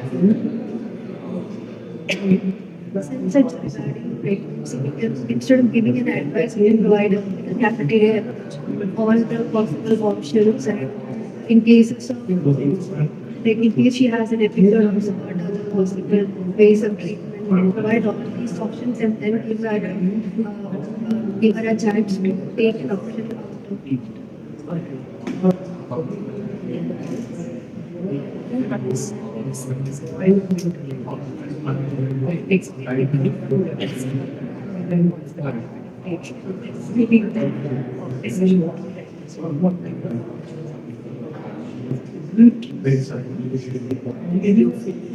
How as patient not get a short like my was not realized.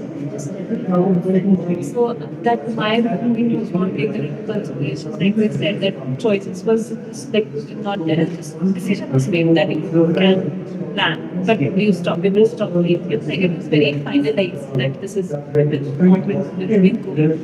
But then how we will think the husbands and how you're feeling now and pricing that and very nice. Some parts of it when you were burdened, doctor decided.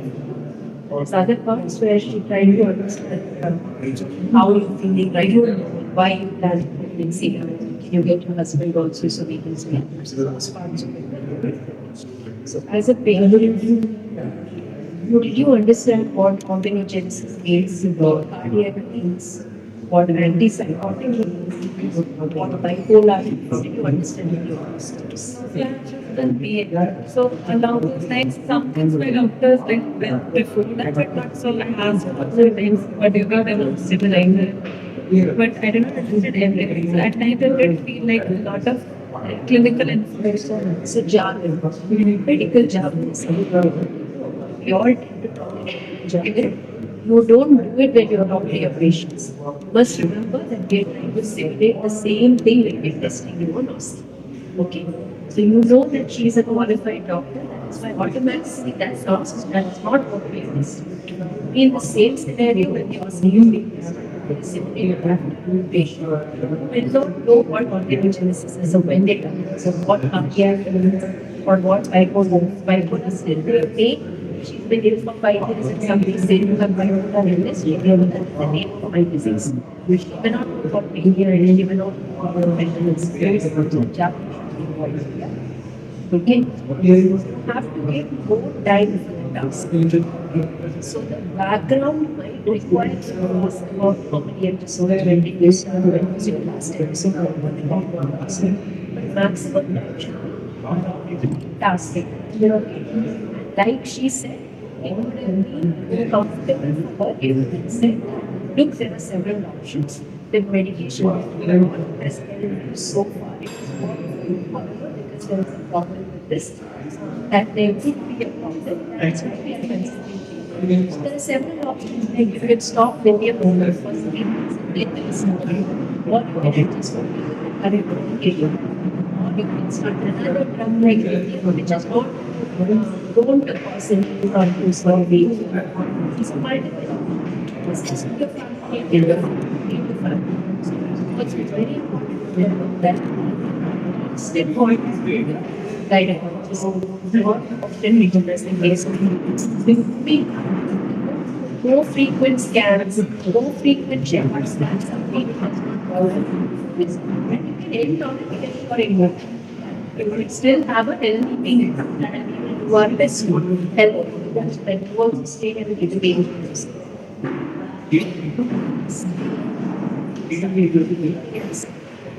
Fine.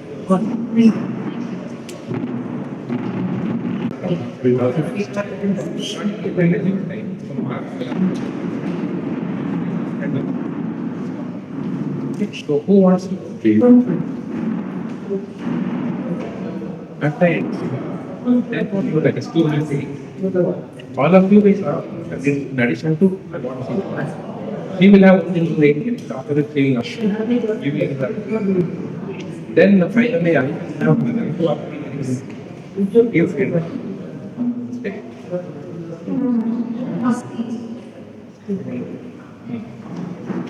So, write down. Please write. You can write whatever. Yes.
Over the temperament of the child, then if there is any abuse that we give them the potential to the child would develop in the case, then if they involve associated beneficial anything that has been communicated to the family, their biosocial functioning, is there any risk of concentration, associated anxiety symptoms, academic performance, and school.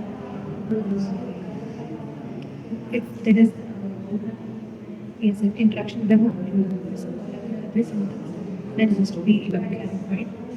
Then what the advice that will be given regarding knowledge and management is decided if it's time to start training it of years of responsibility and more because it's and will be part of it the net isn't then eventually people should be taken care and that would be possible.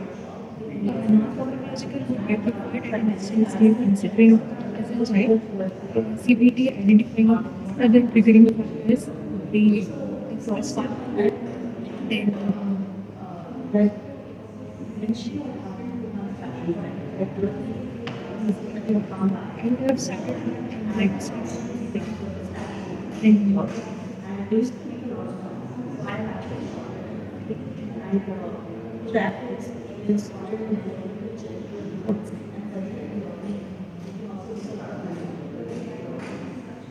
like the good thing is not the it's something that is for that does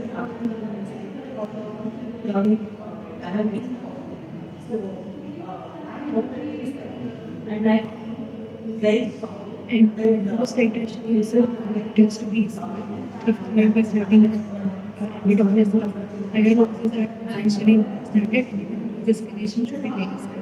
That is the reason switch.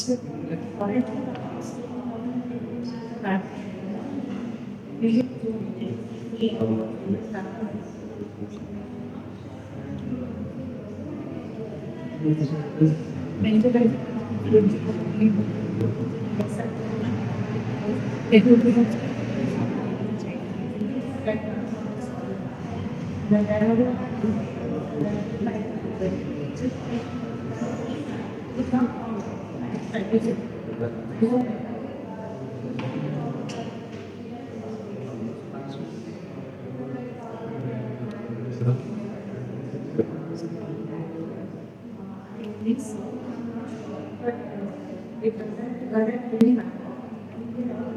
family history will there's any family member to be predisposed the child. Any substance, any there is an experimental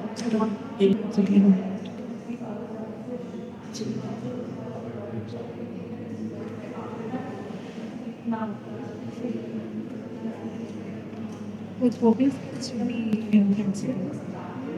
If a child has been sad, scoping getting how is it tolerance towards stress, that is something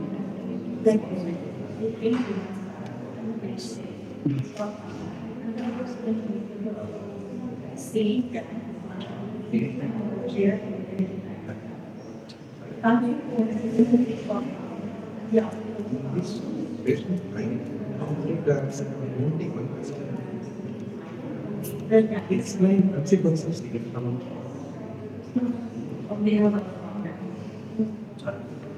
session-based program. Divided first, firstly we never stop and identify the scheme and what is that we stop and we try to identify the distortions, cognitive distortions. We learn each of it. Which is necessary studying for something which is very distinct and modern thoughts which is very distinct or which makes them more anxious or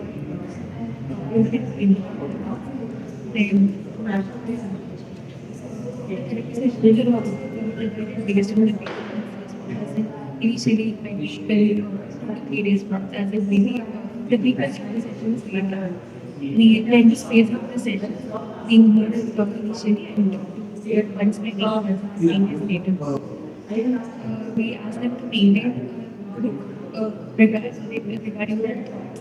Then, what is it and what is their associated emotion with each of those things, how they responded, and how they have done better. Grading it from 1 to 10 to predict how much discussing it was. And that is the first thing that we do. Over the sessions, we tend to compare how they are at that moment compared to the first session. This could be done at the second, as in 2 to 3 sessions. The patient themselves will start identifying them by moving over a period of time. Some more reinforcing them over the either the advice that is given, helping them work on things that they haven't.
Change of boards,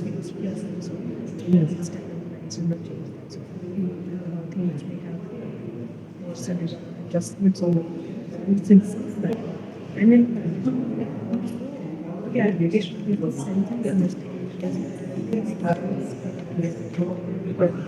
when we come then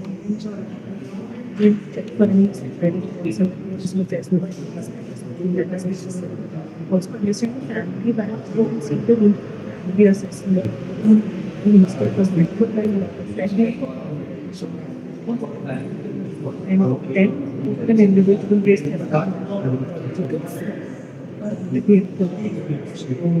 have to see that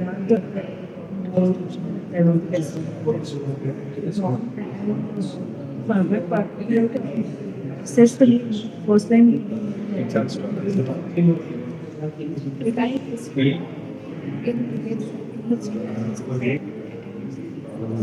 There's no see the task. You have to tell them all.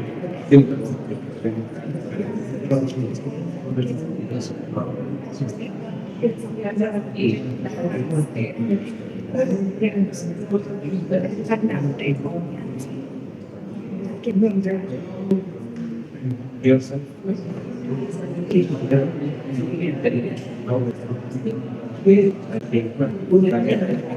Better the things, better understanding. And the pharmacological aspect is like metabolic not only the right profile but also related to the menstrual development patients because they can be very persistent.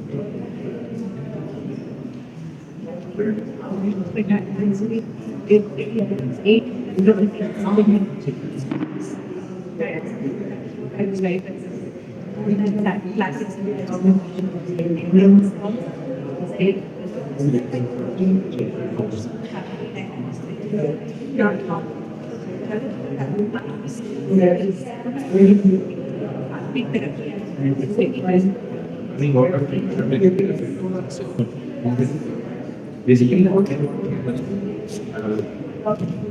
try to take but academic changes, under academic changes come, how does academic downfall has happened? Lack of interest is even getting but not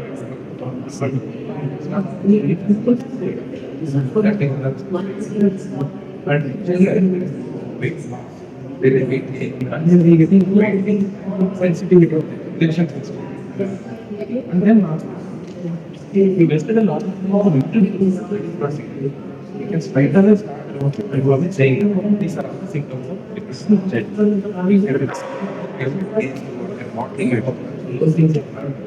Family experience not investigating is not very important. We have now just mentioned the trivial investigation. Then family is first you should tell is blocks in you tell them kill more. Yeah, and then black box one is And then you should also mention that limits patients are severely affected. Failure of all for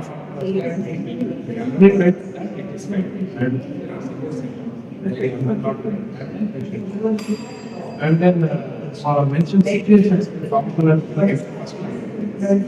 situations choice of then this thing not first you should exercise that reassurance and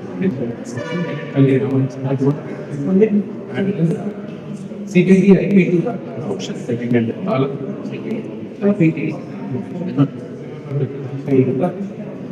and provide some details about the thing. That's why exercising 12 sessions and it's not basic how we get monitoring guiding distance that is something so there are behind that thing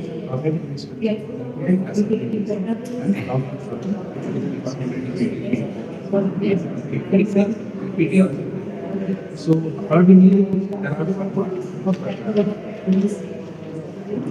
no the thing for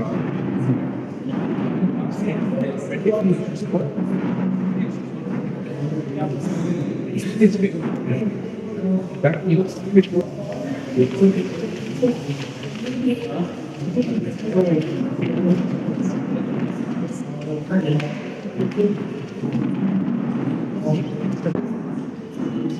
but I mean it's wrong. What are you I think you read carefully as a read the no worries until you have ample you have divisions but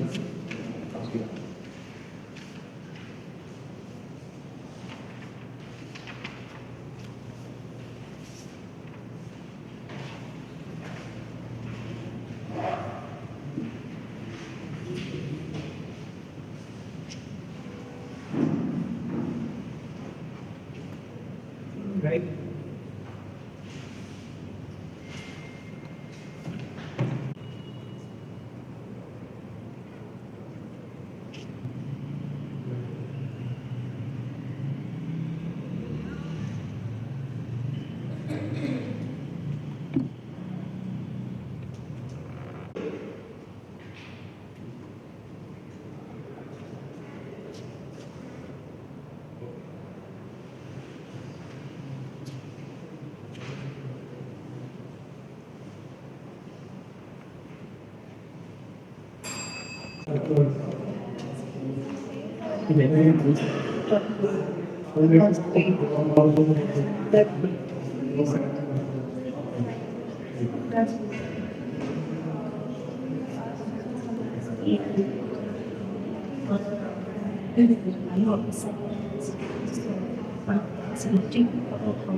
I agree.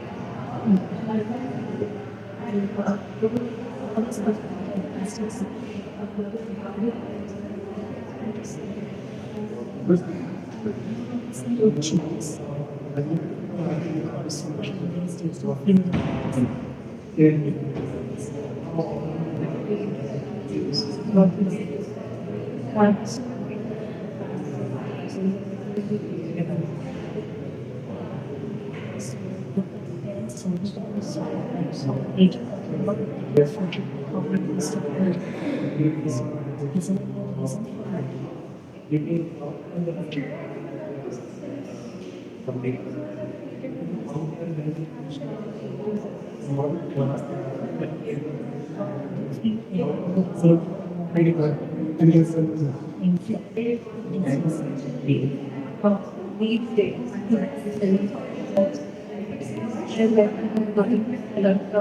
masala, it's better to be special. These days, to like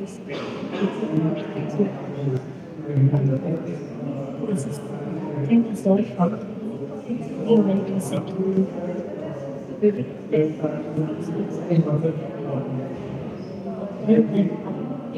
I don't like suddenly what happens when you're calling focus on this. Yes, it's really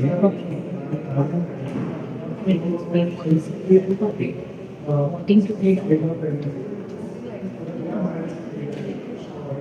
so activities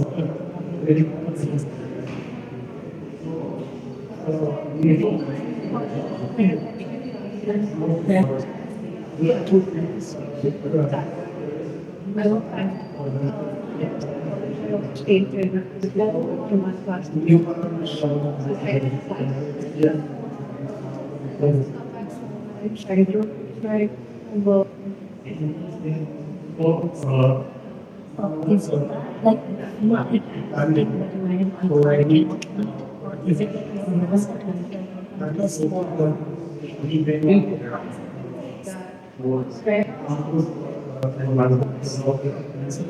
about what is that's that okay, so that particular putting together so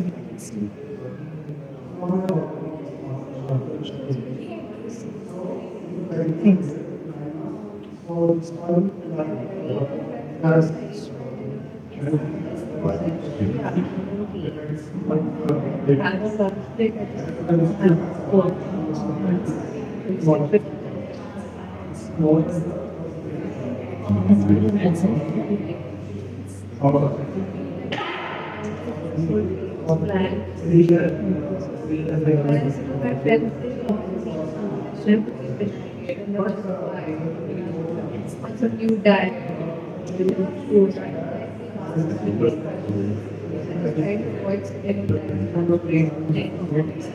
Yeah, the one way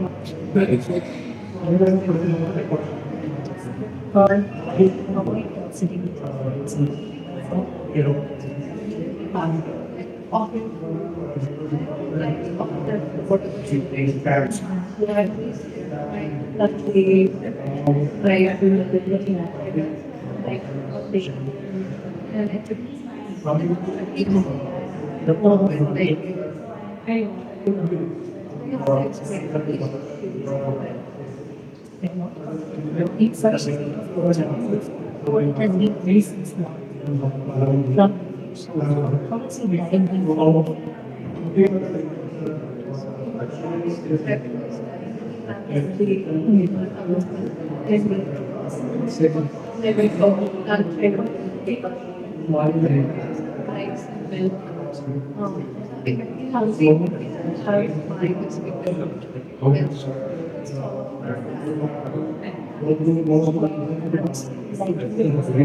Investigations also.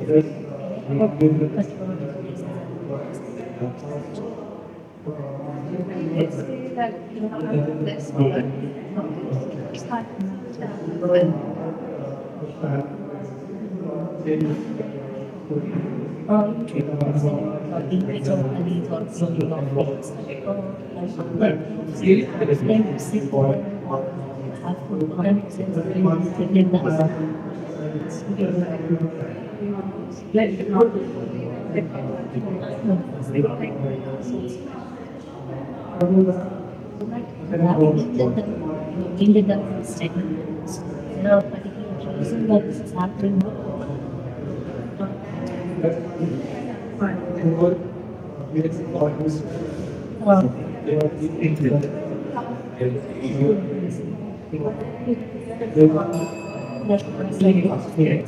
these questions I feel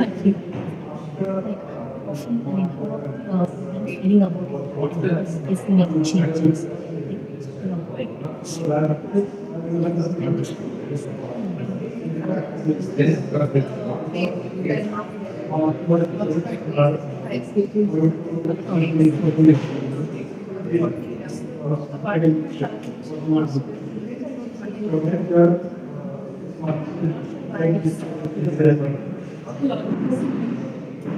Things importance about changes.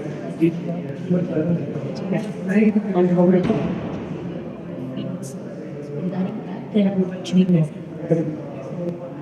This was about it. After things like this, then people talk.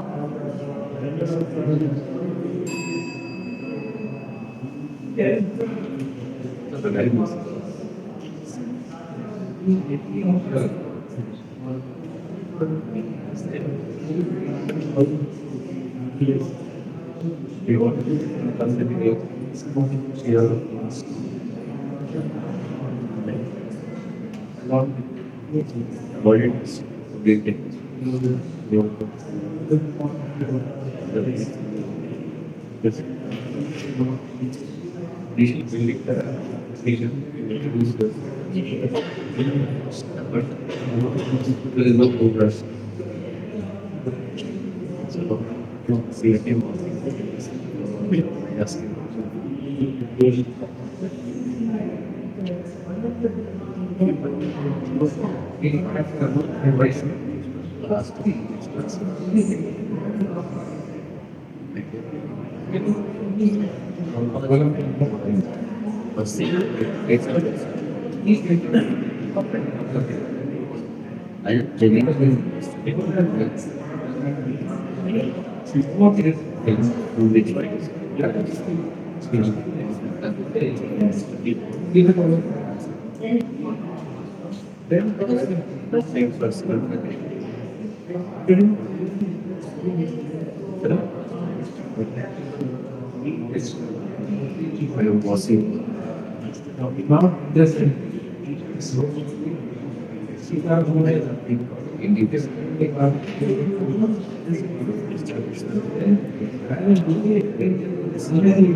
And this is person stop and he is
Hello, Dr. Sudhir, and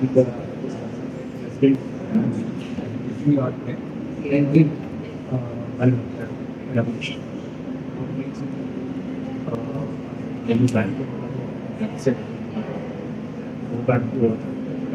But they asked me to get a certificate. So, yes, so,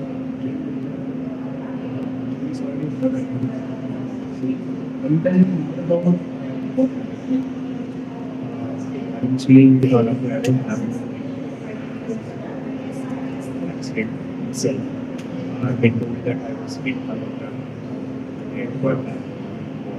And I'm seeing the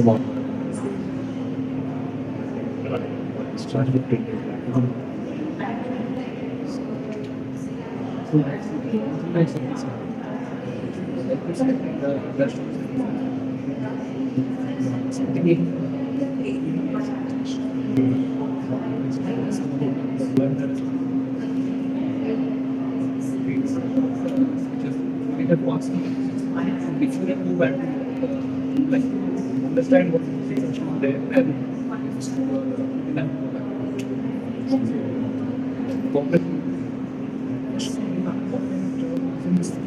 Yeah, I work as a cashier.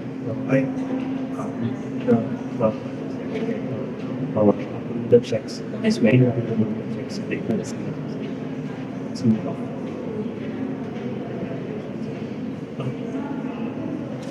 So, like for basic legal testing of sorts,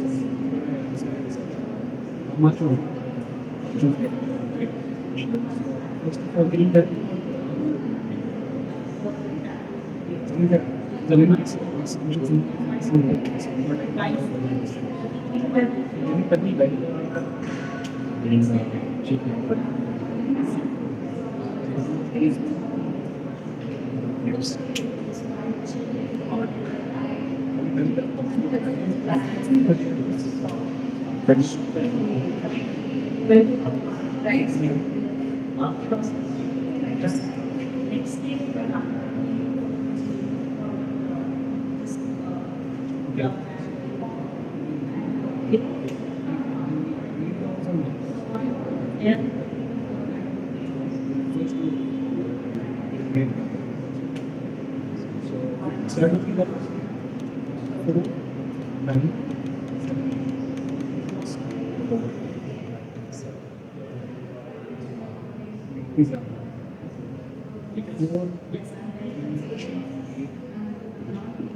six, one,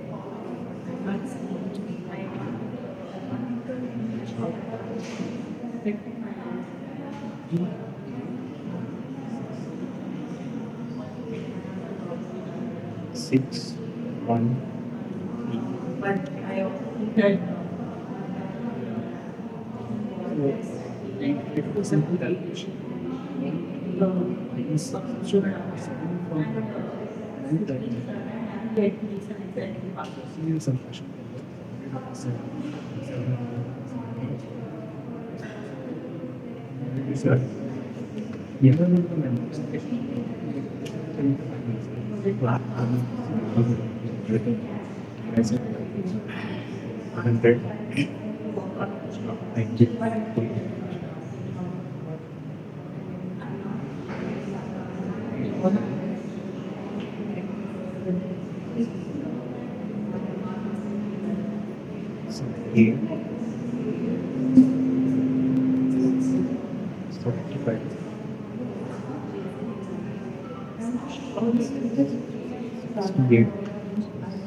So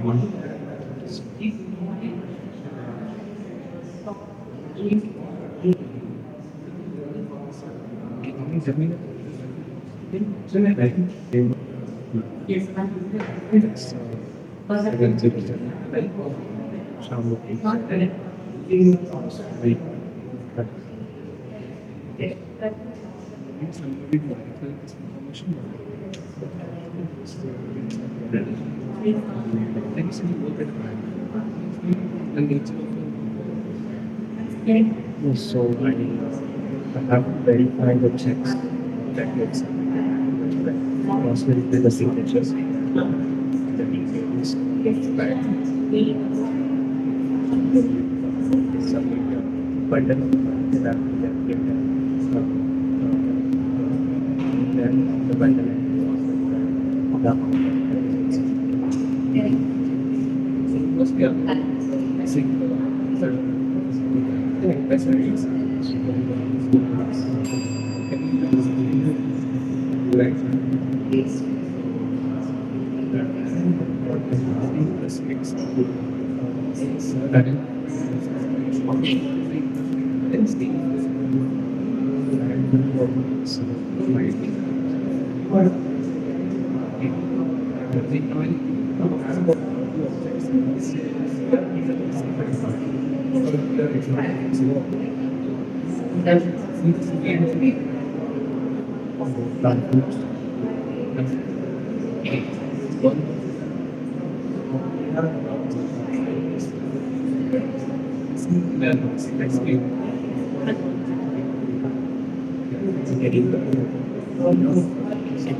Set down was memorizing something.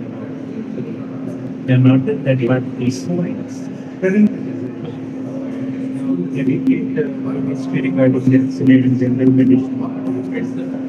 And from the those are the positive ways. So you think few things. Do you recollect the last one has been mentioned? It was what part of the name is there? Why is that's important? So how can friendship be right? That's because important in these kind of stations where you have to very testing is something your career testing is and even also the component but identify temporal every model and 15-20 minutes for proper implementation means we will understand how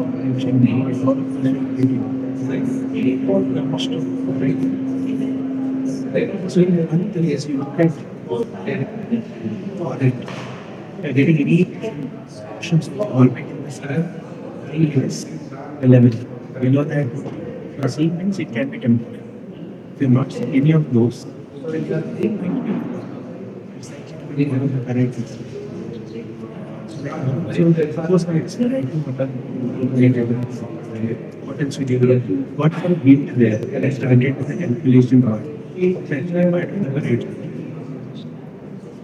Now, most of these completed things,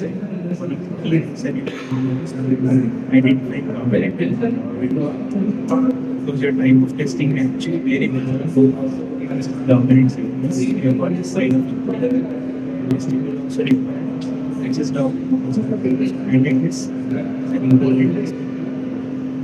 This is a little complex and there's a lot of warnings that it's not straightforward during the test. Somebody can just give a test and say, no, Pareto close the window.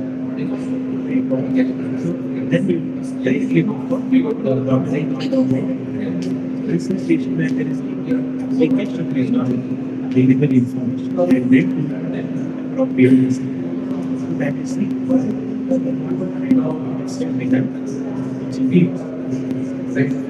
the dominant sect, that is it can be egraphy. I expect right now in the non-dominant sect will start with cities.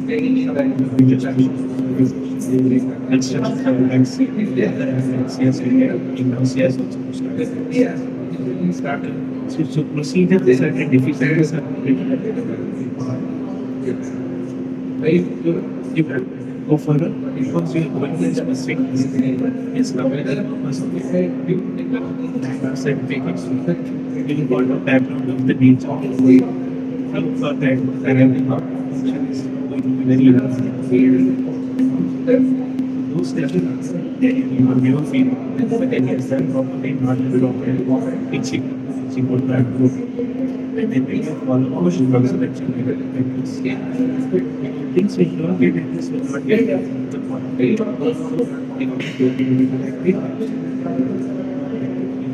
there is a bit of knowledge small number of part of the is on that was a good thing.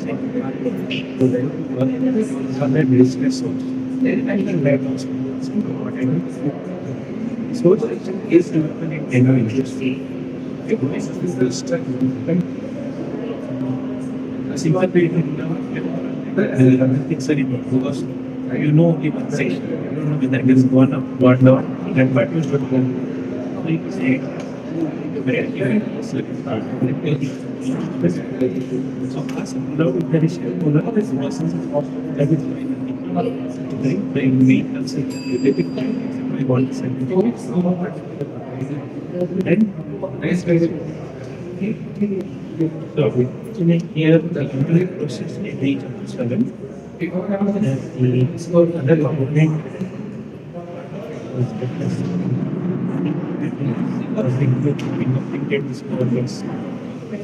so the one when he gives you a reminder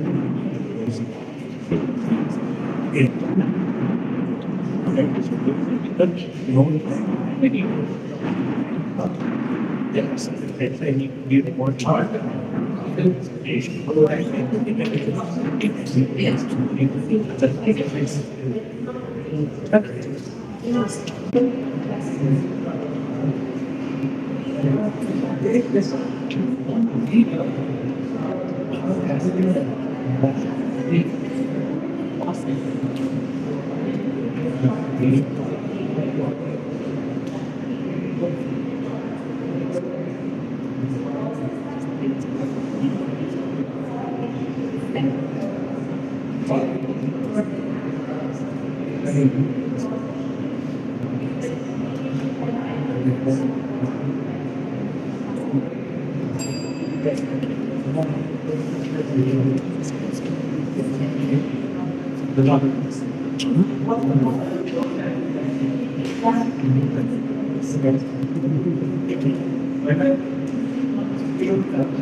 One of the others and they testing projects the time when I was come out of the box. And I got treatment, but I've been doing well.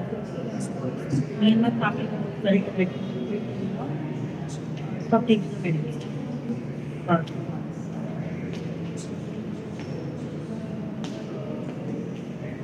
one actually is there.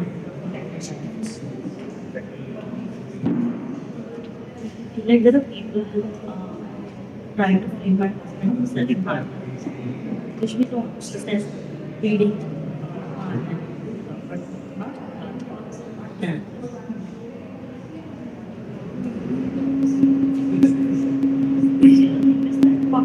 Two months back, these two youngsters with favorites and passions used to come back by around 8 gently comforting.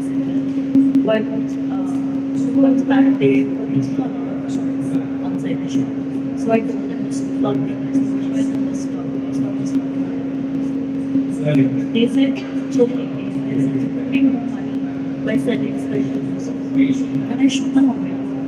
They went to park across the street. The very next day, this newspaper came with an article that one drug gangs is being bought. And just people also stopped coming. So I know that it's like what kind of thing is us save my husband for selling partners. She know my husband. He thinks that I've been way too good in myself. He's been way too good. I've been from here studying years. I know that I know better. Let's just get my husband.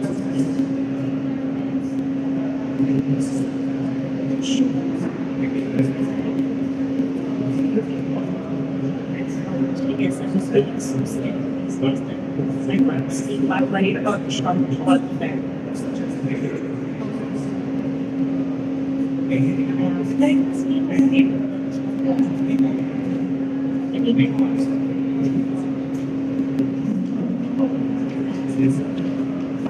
like now I just want to protect my family. I want to catch these things. I keep my shop closed until all of this is gone.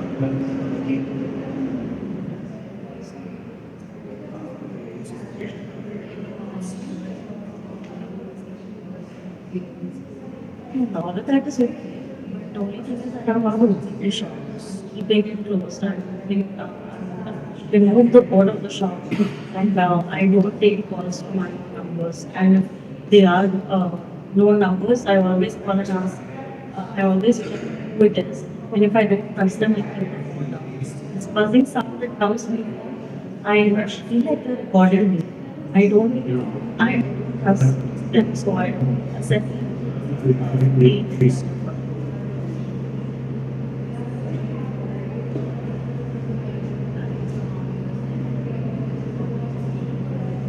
Nothing like that. Not like that. But I'm just scared for my life, that my family is there.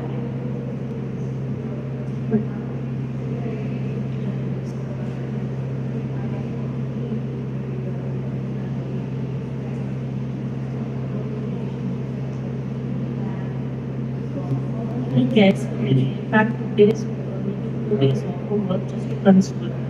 But I did not reassure. And he doesn't know better that. Then he also brought me to the hospital.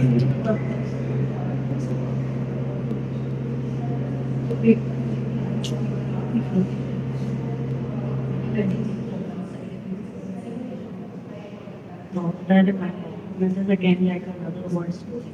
It's not related to what is happening.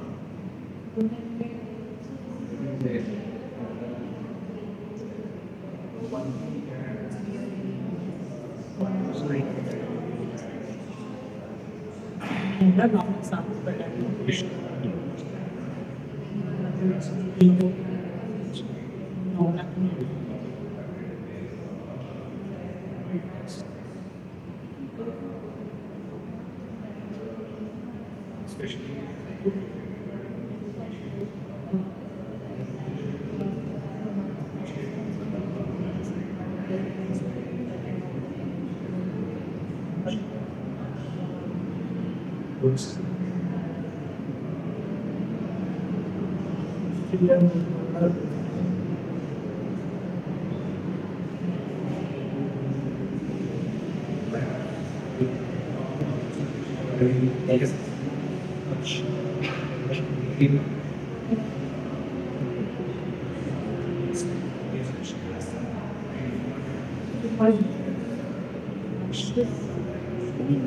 Scared. Get back. That meeting my heart racing when also whole starts to when I feel like someone is looking at me to the window inside the house.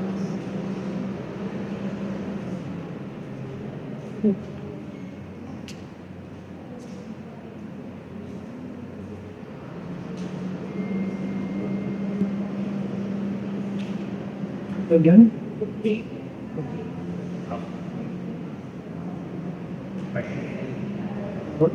So generally we basically process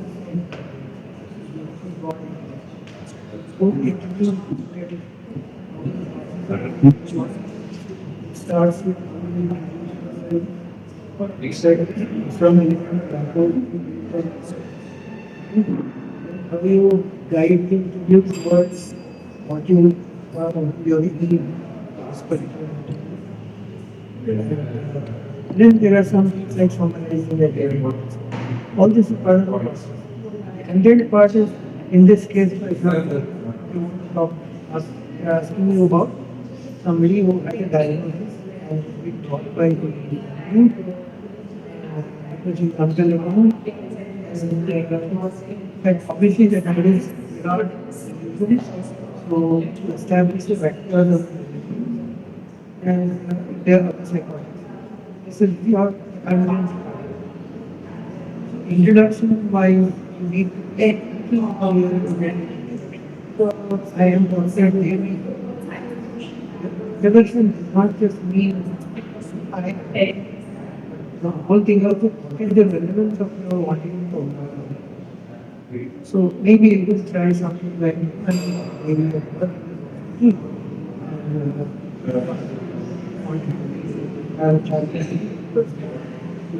very scared past. It's all there. So that would be an introduction to the whole thing. The introduction especially is important when you're talking to somebody who is obviously has to obviously up and they have to be sure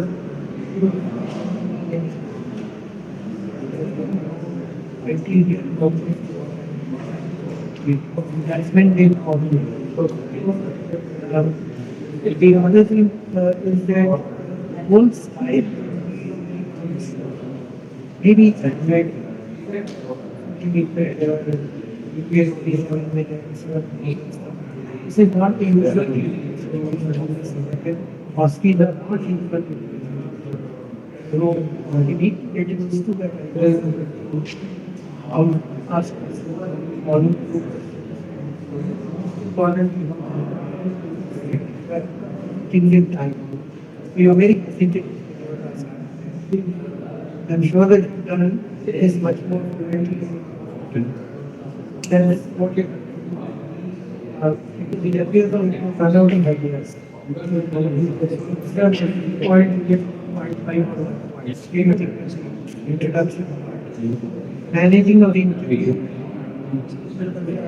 Time is should have used the point. But that's very good for us. Then when she says that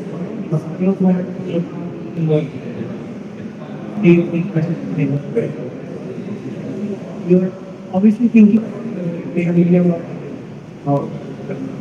you must, in a polite way, challenge take it. Even whether he would not continue, despite contrarian. You really feel there are people on that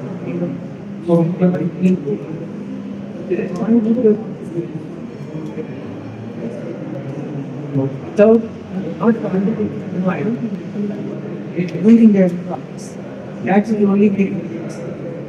Actually, class not everything I can get. And next to know it's not a professional.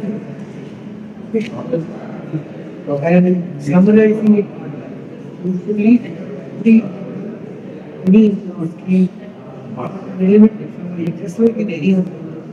Want somebody. So now I understand why you take this. We also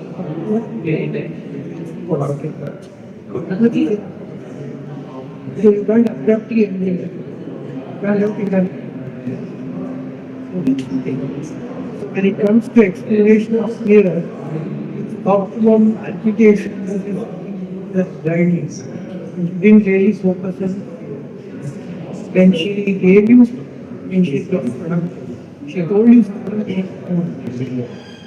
she's scared of the burning because you had gone it was like making false false that according to one song. See, similarly, I get scared that the window. Even immediately you should think of that. Most of it, then you ready to be honest. What does it mean?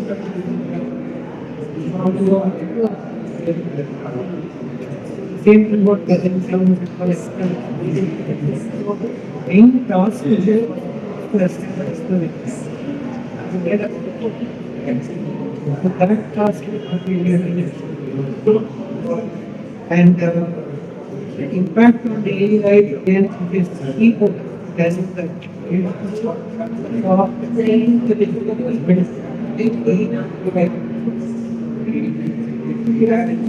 other side of the thinking is you're not wrong to understand what it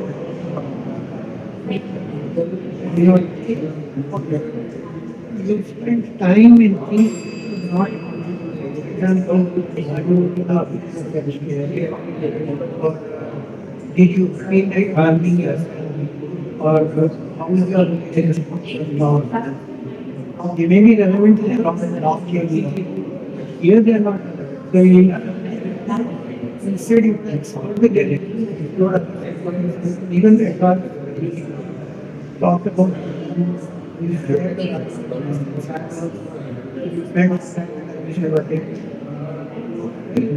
so these things are to make it's artificial.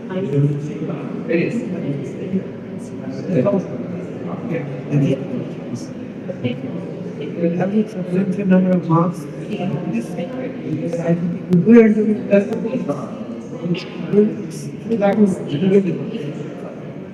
Don't look in it's not a long term way of factor. You take more marks. Still depends on and it's essential in the should learn it because then we learn how to in a limited amount of time get vital information out. Okay, now spend too much time on very that's okay. I face any questions, any questions.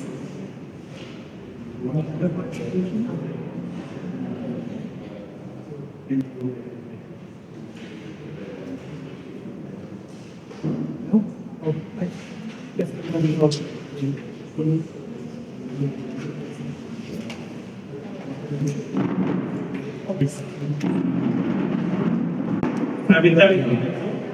And it will be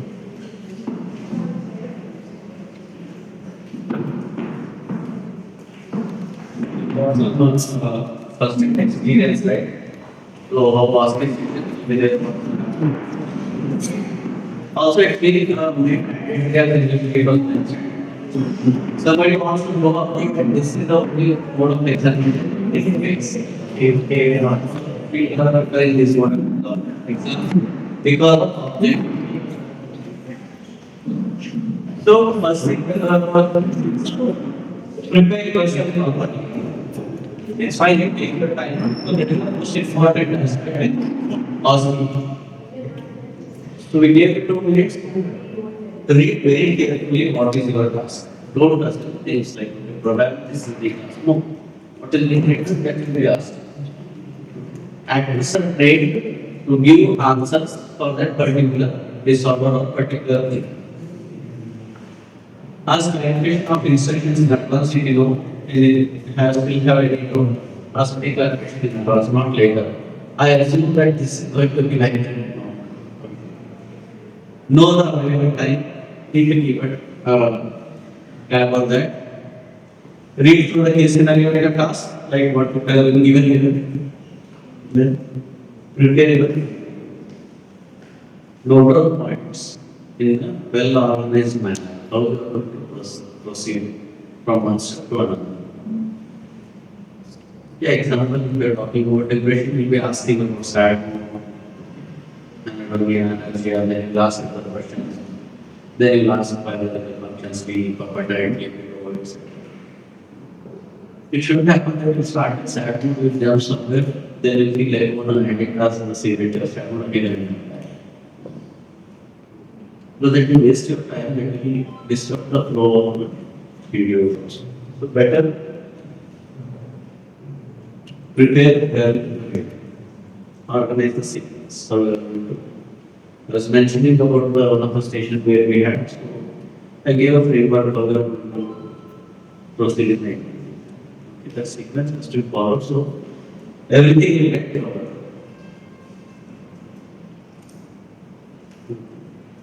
Somebody will be very anxious. Not anxious interviewers or interviewers because as a client, they will not be comfortable. Introduce yourself and get basic background information.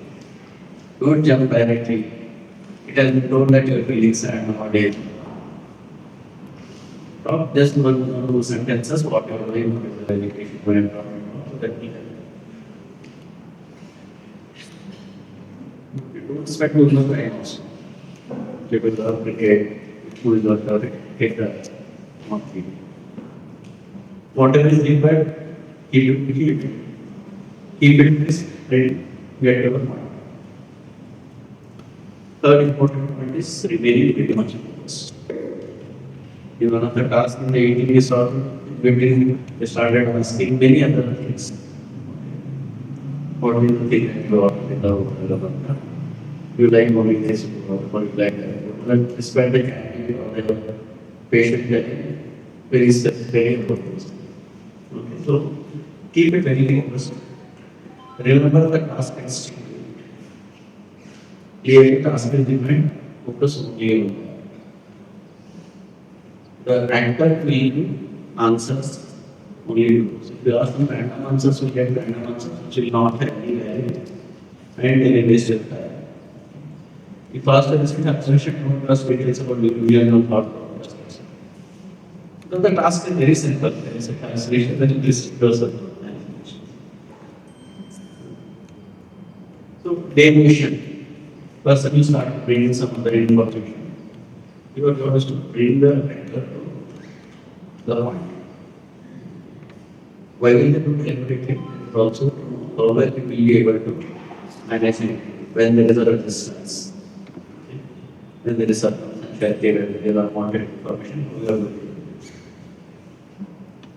to use leading questions for confirming or clarifying. You need to use both paradigm questions, open-ended and closed, as I mentioned. Open-ended is the initial beginning of it. Let's say, person has come, in the example, person has come in the complaints of muttering. So muttering can happen in many other conditions. Right? So you start with the establish a diagnosis, figure out for the other conditions. Two questions for each. That will be open-ended questions. They will be very focused. There are many other conditions. Observe, listen, and respond.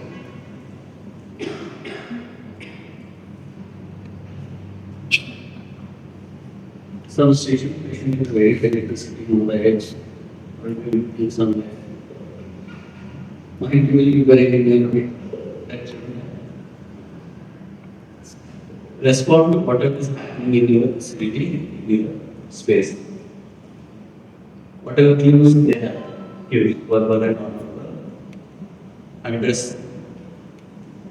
They will be distressed and stressing. Right. Medium comfortable. No questions. Person is talking about something, but you're keen on something else, so they will don't stop.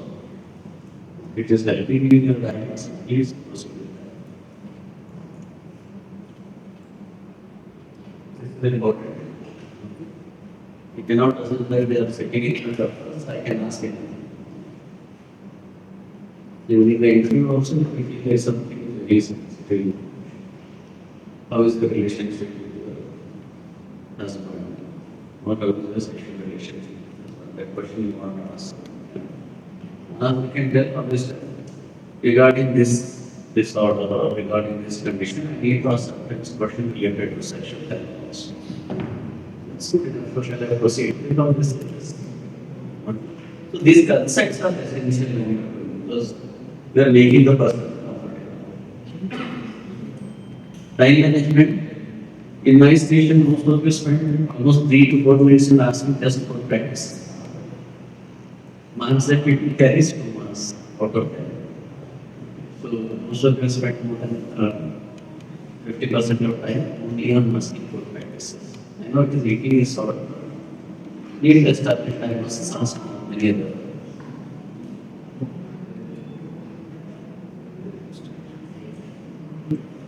Get started. So some of the experience is like I'm not getting anywhere, what to do. Then you will end up asking some random questions. Instead of that, when I initially prepared the question sequence or series, you mentioned that probably I will discuss this at a later point in the interview. We will proceed with the discussion of the next issue. Walking back, once that means you need to close. Not further like you go and asking some more things, so I forgot this, I ask some more things. That would give you enough time to summarize. Right? Ending appropriately. So you will get a warning that like probably there is only one minute that I am going summarize. So I am going to be keeping these complaints. So after discussing these things, probably this will be solved. The patient at least reassured, offer them where required. During the end, they may tell like why me. Why should I suffer? I am not going to do it. Offer opportunity to ask questions. How many questions we have in yours? During the last stage, during last one,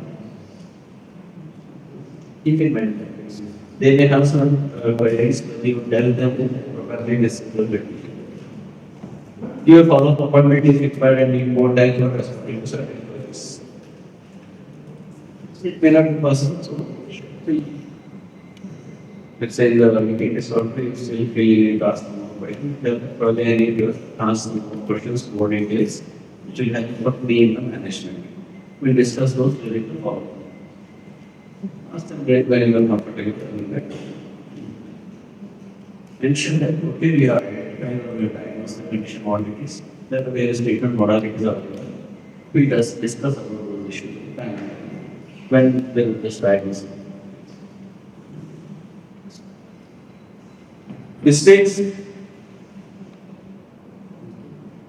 don't make it a checklist. Are you agreeing, sir? Yes. Okay. How is it going to protect? How is it sleep? Are you talking with your friends? So don't make it like a interrogation. You won't call it as a policy interrogation. Don't make it like that.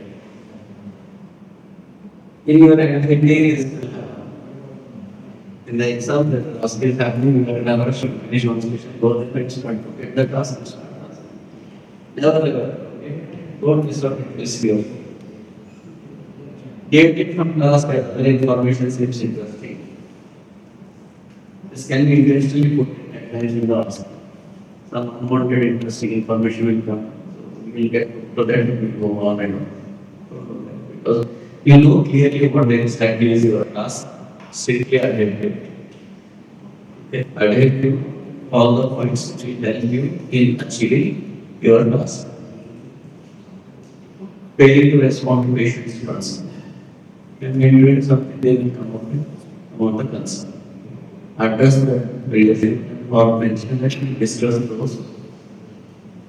Sometime later in the interview, we will do this. But address the rush them. Thinking from being stopping the interview, recollect that patient feels fault.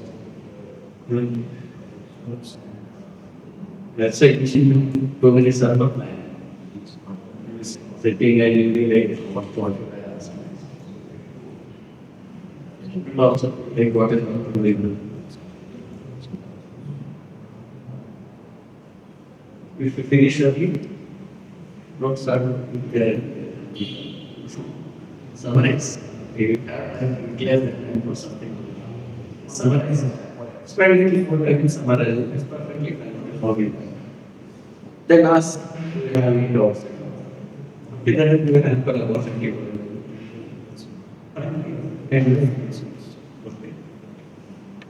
So these are simple tips for you. For and the process at the front end. So process is something which is really same for most of the patients. That we need to master, not something separately. It is more of what you're doing in your clinical work. That itself gets imbibed. That's what is being asserted, not something new thing you're being asserted. How you are doing. That's what the thing is. So for that, we practice with the patient in the sense of these things.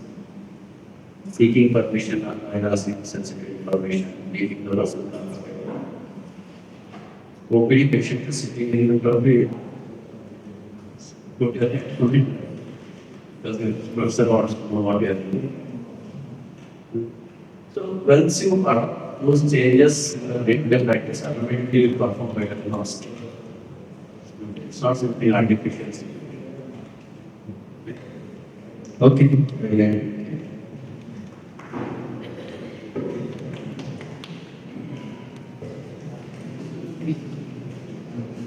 So, all of you have gone through the 4 OSCE stages, right? And 5th one was an OSCE.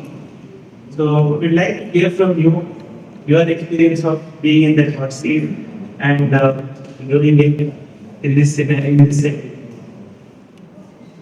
Anybody wants to share their experience, how they felt, what was challenging, what was difficult? Was it different from what you might have earlier tried in your department? Some departments have already introduced, some are yet to introduce. Some sharing of what you went through, how you felt during the whole process. Couple of points to share, somebody?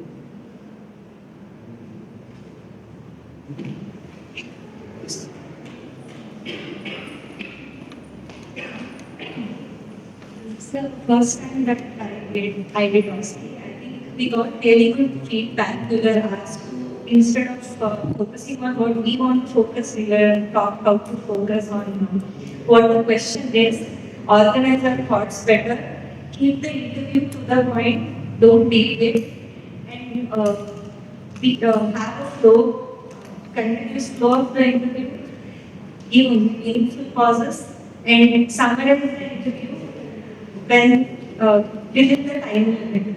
And use the last minute of the interview for summarizing, even if you not complete the interview. Try to be organized as what the message I got.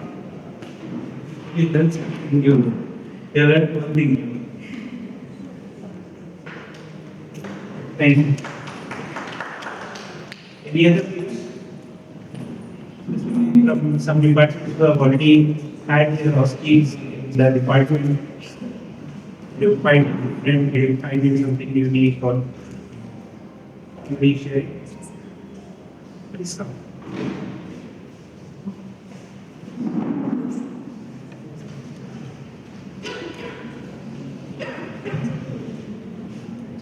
This is the first time doing was found that there won't be other questions. Apparently, my confidence in understanding what a task is now is supposed to be done. Individual.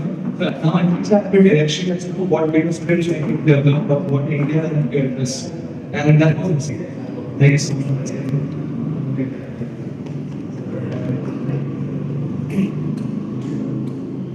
Thank you. So, any of the actors want to share their views before we go to the video presentation? Yeah, I request all the participants to give an applause for our actors. We got to get to be about 6 years and experience. We did a walk-around for them for the training purpose. So I think no further information, anything from our side. So coming to the end of this workshop, I hope people had a good experience, enjoyed the, they're open for any feedback, any ways to improve and deliver this module. So please carry your code and give a feedback or small main questions with most of the team member for direct feedback.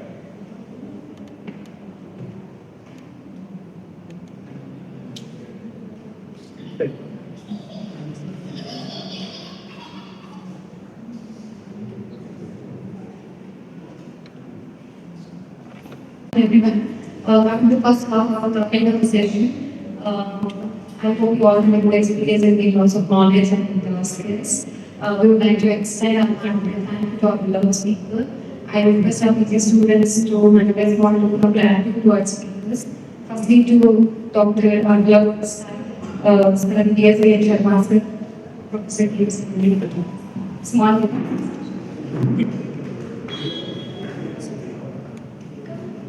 Sir,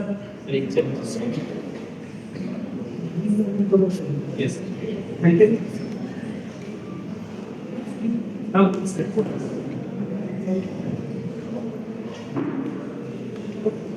you.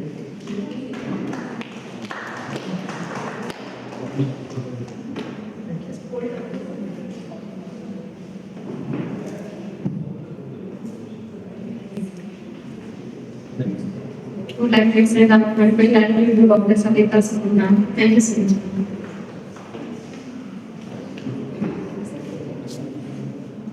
I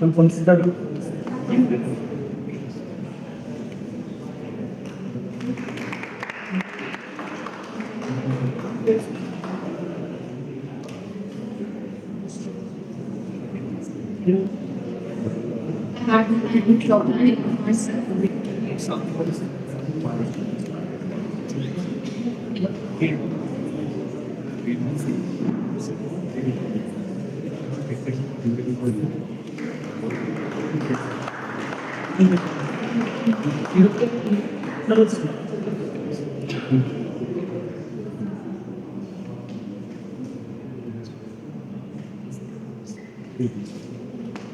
Heartfelt thank you to Dr. Rajendra.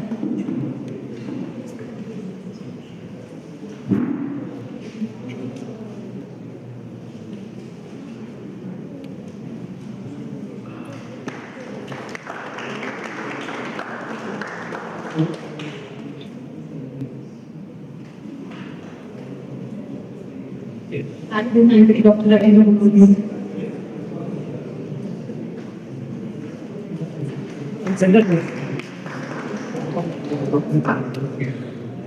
Rajendra. Thank you so much, everyone. Lunch is ready and beyond. Just one second. Yeah, can we have a photograph?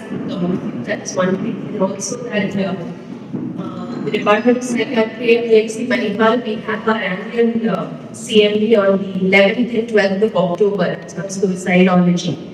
So, an invitation to all of you to please come and participate and be with us there.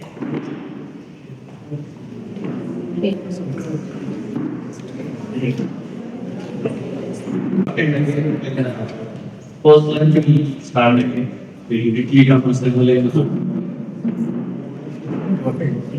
We have The request of everyone that we can have a move forward. Please come quickly so that we can proceed for lunch in the afternoon session.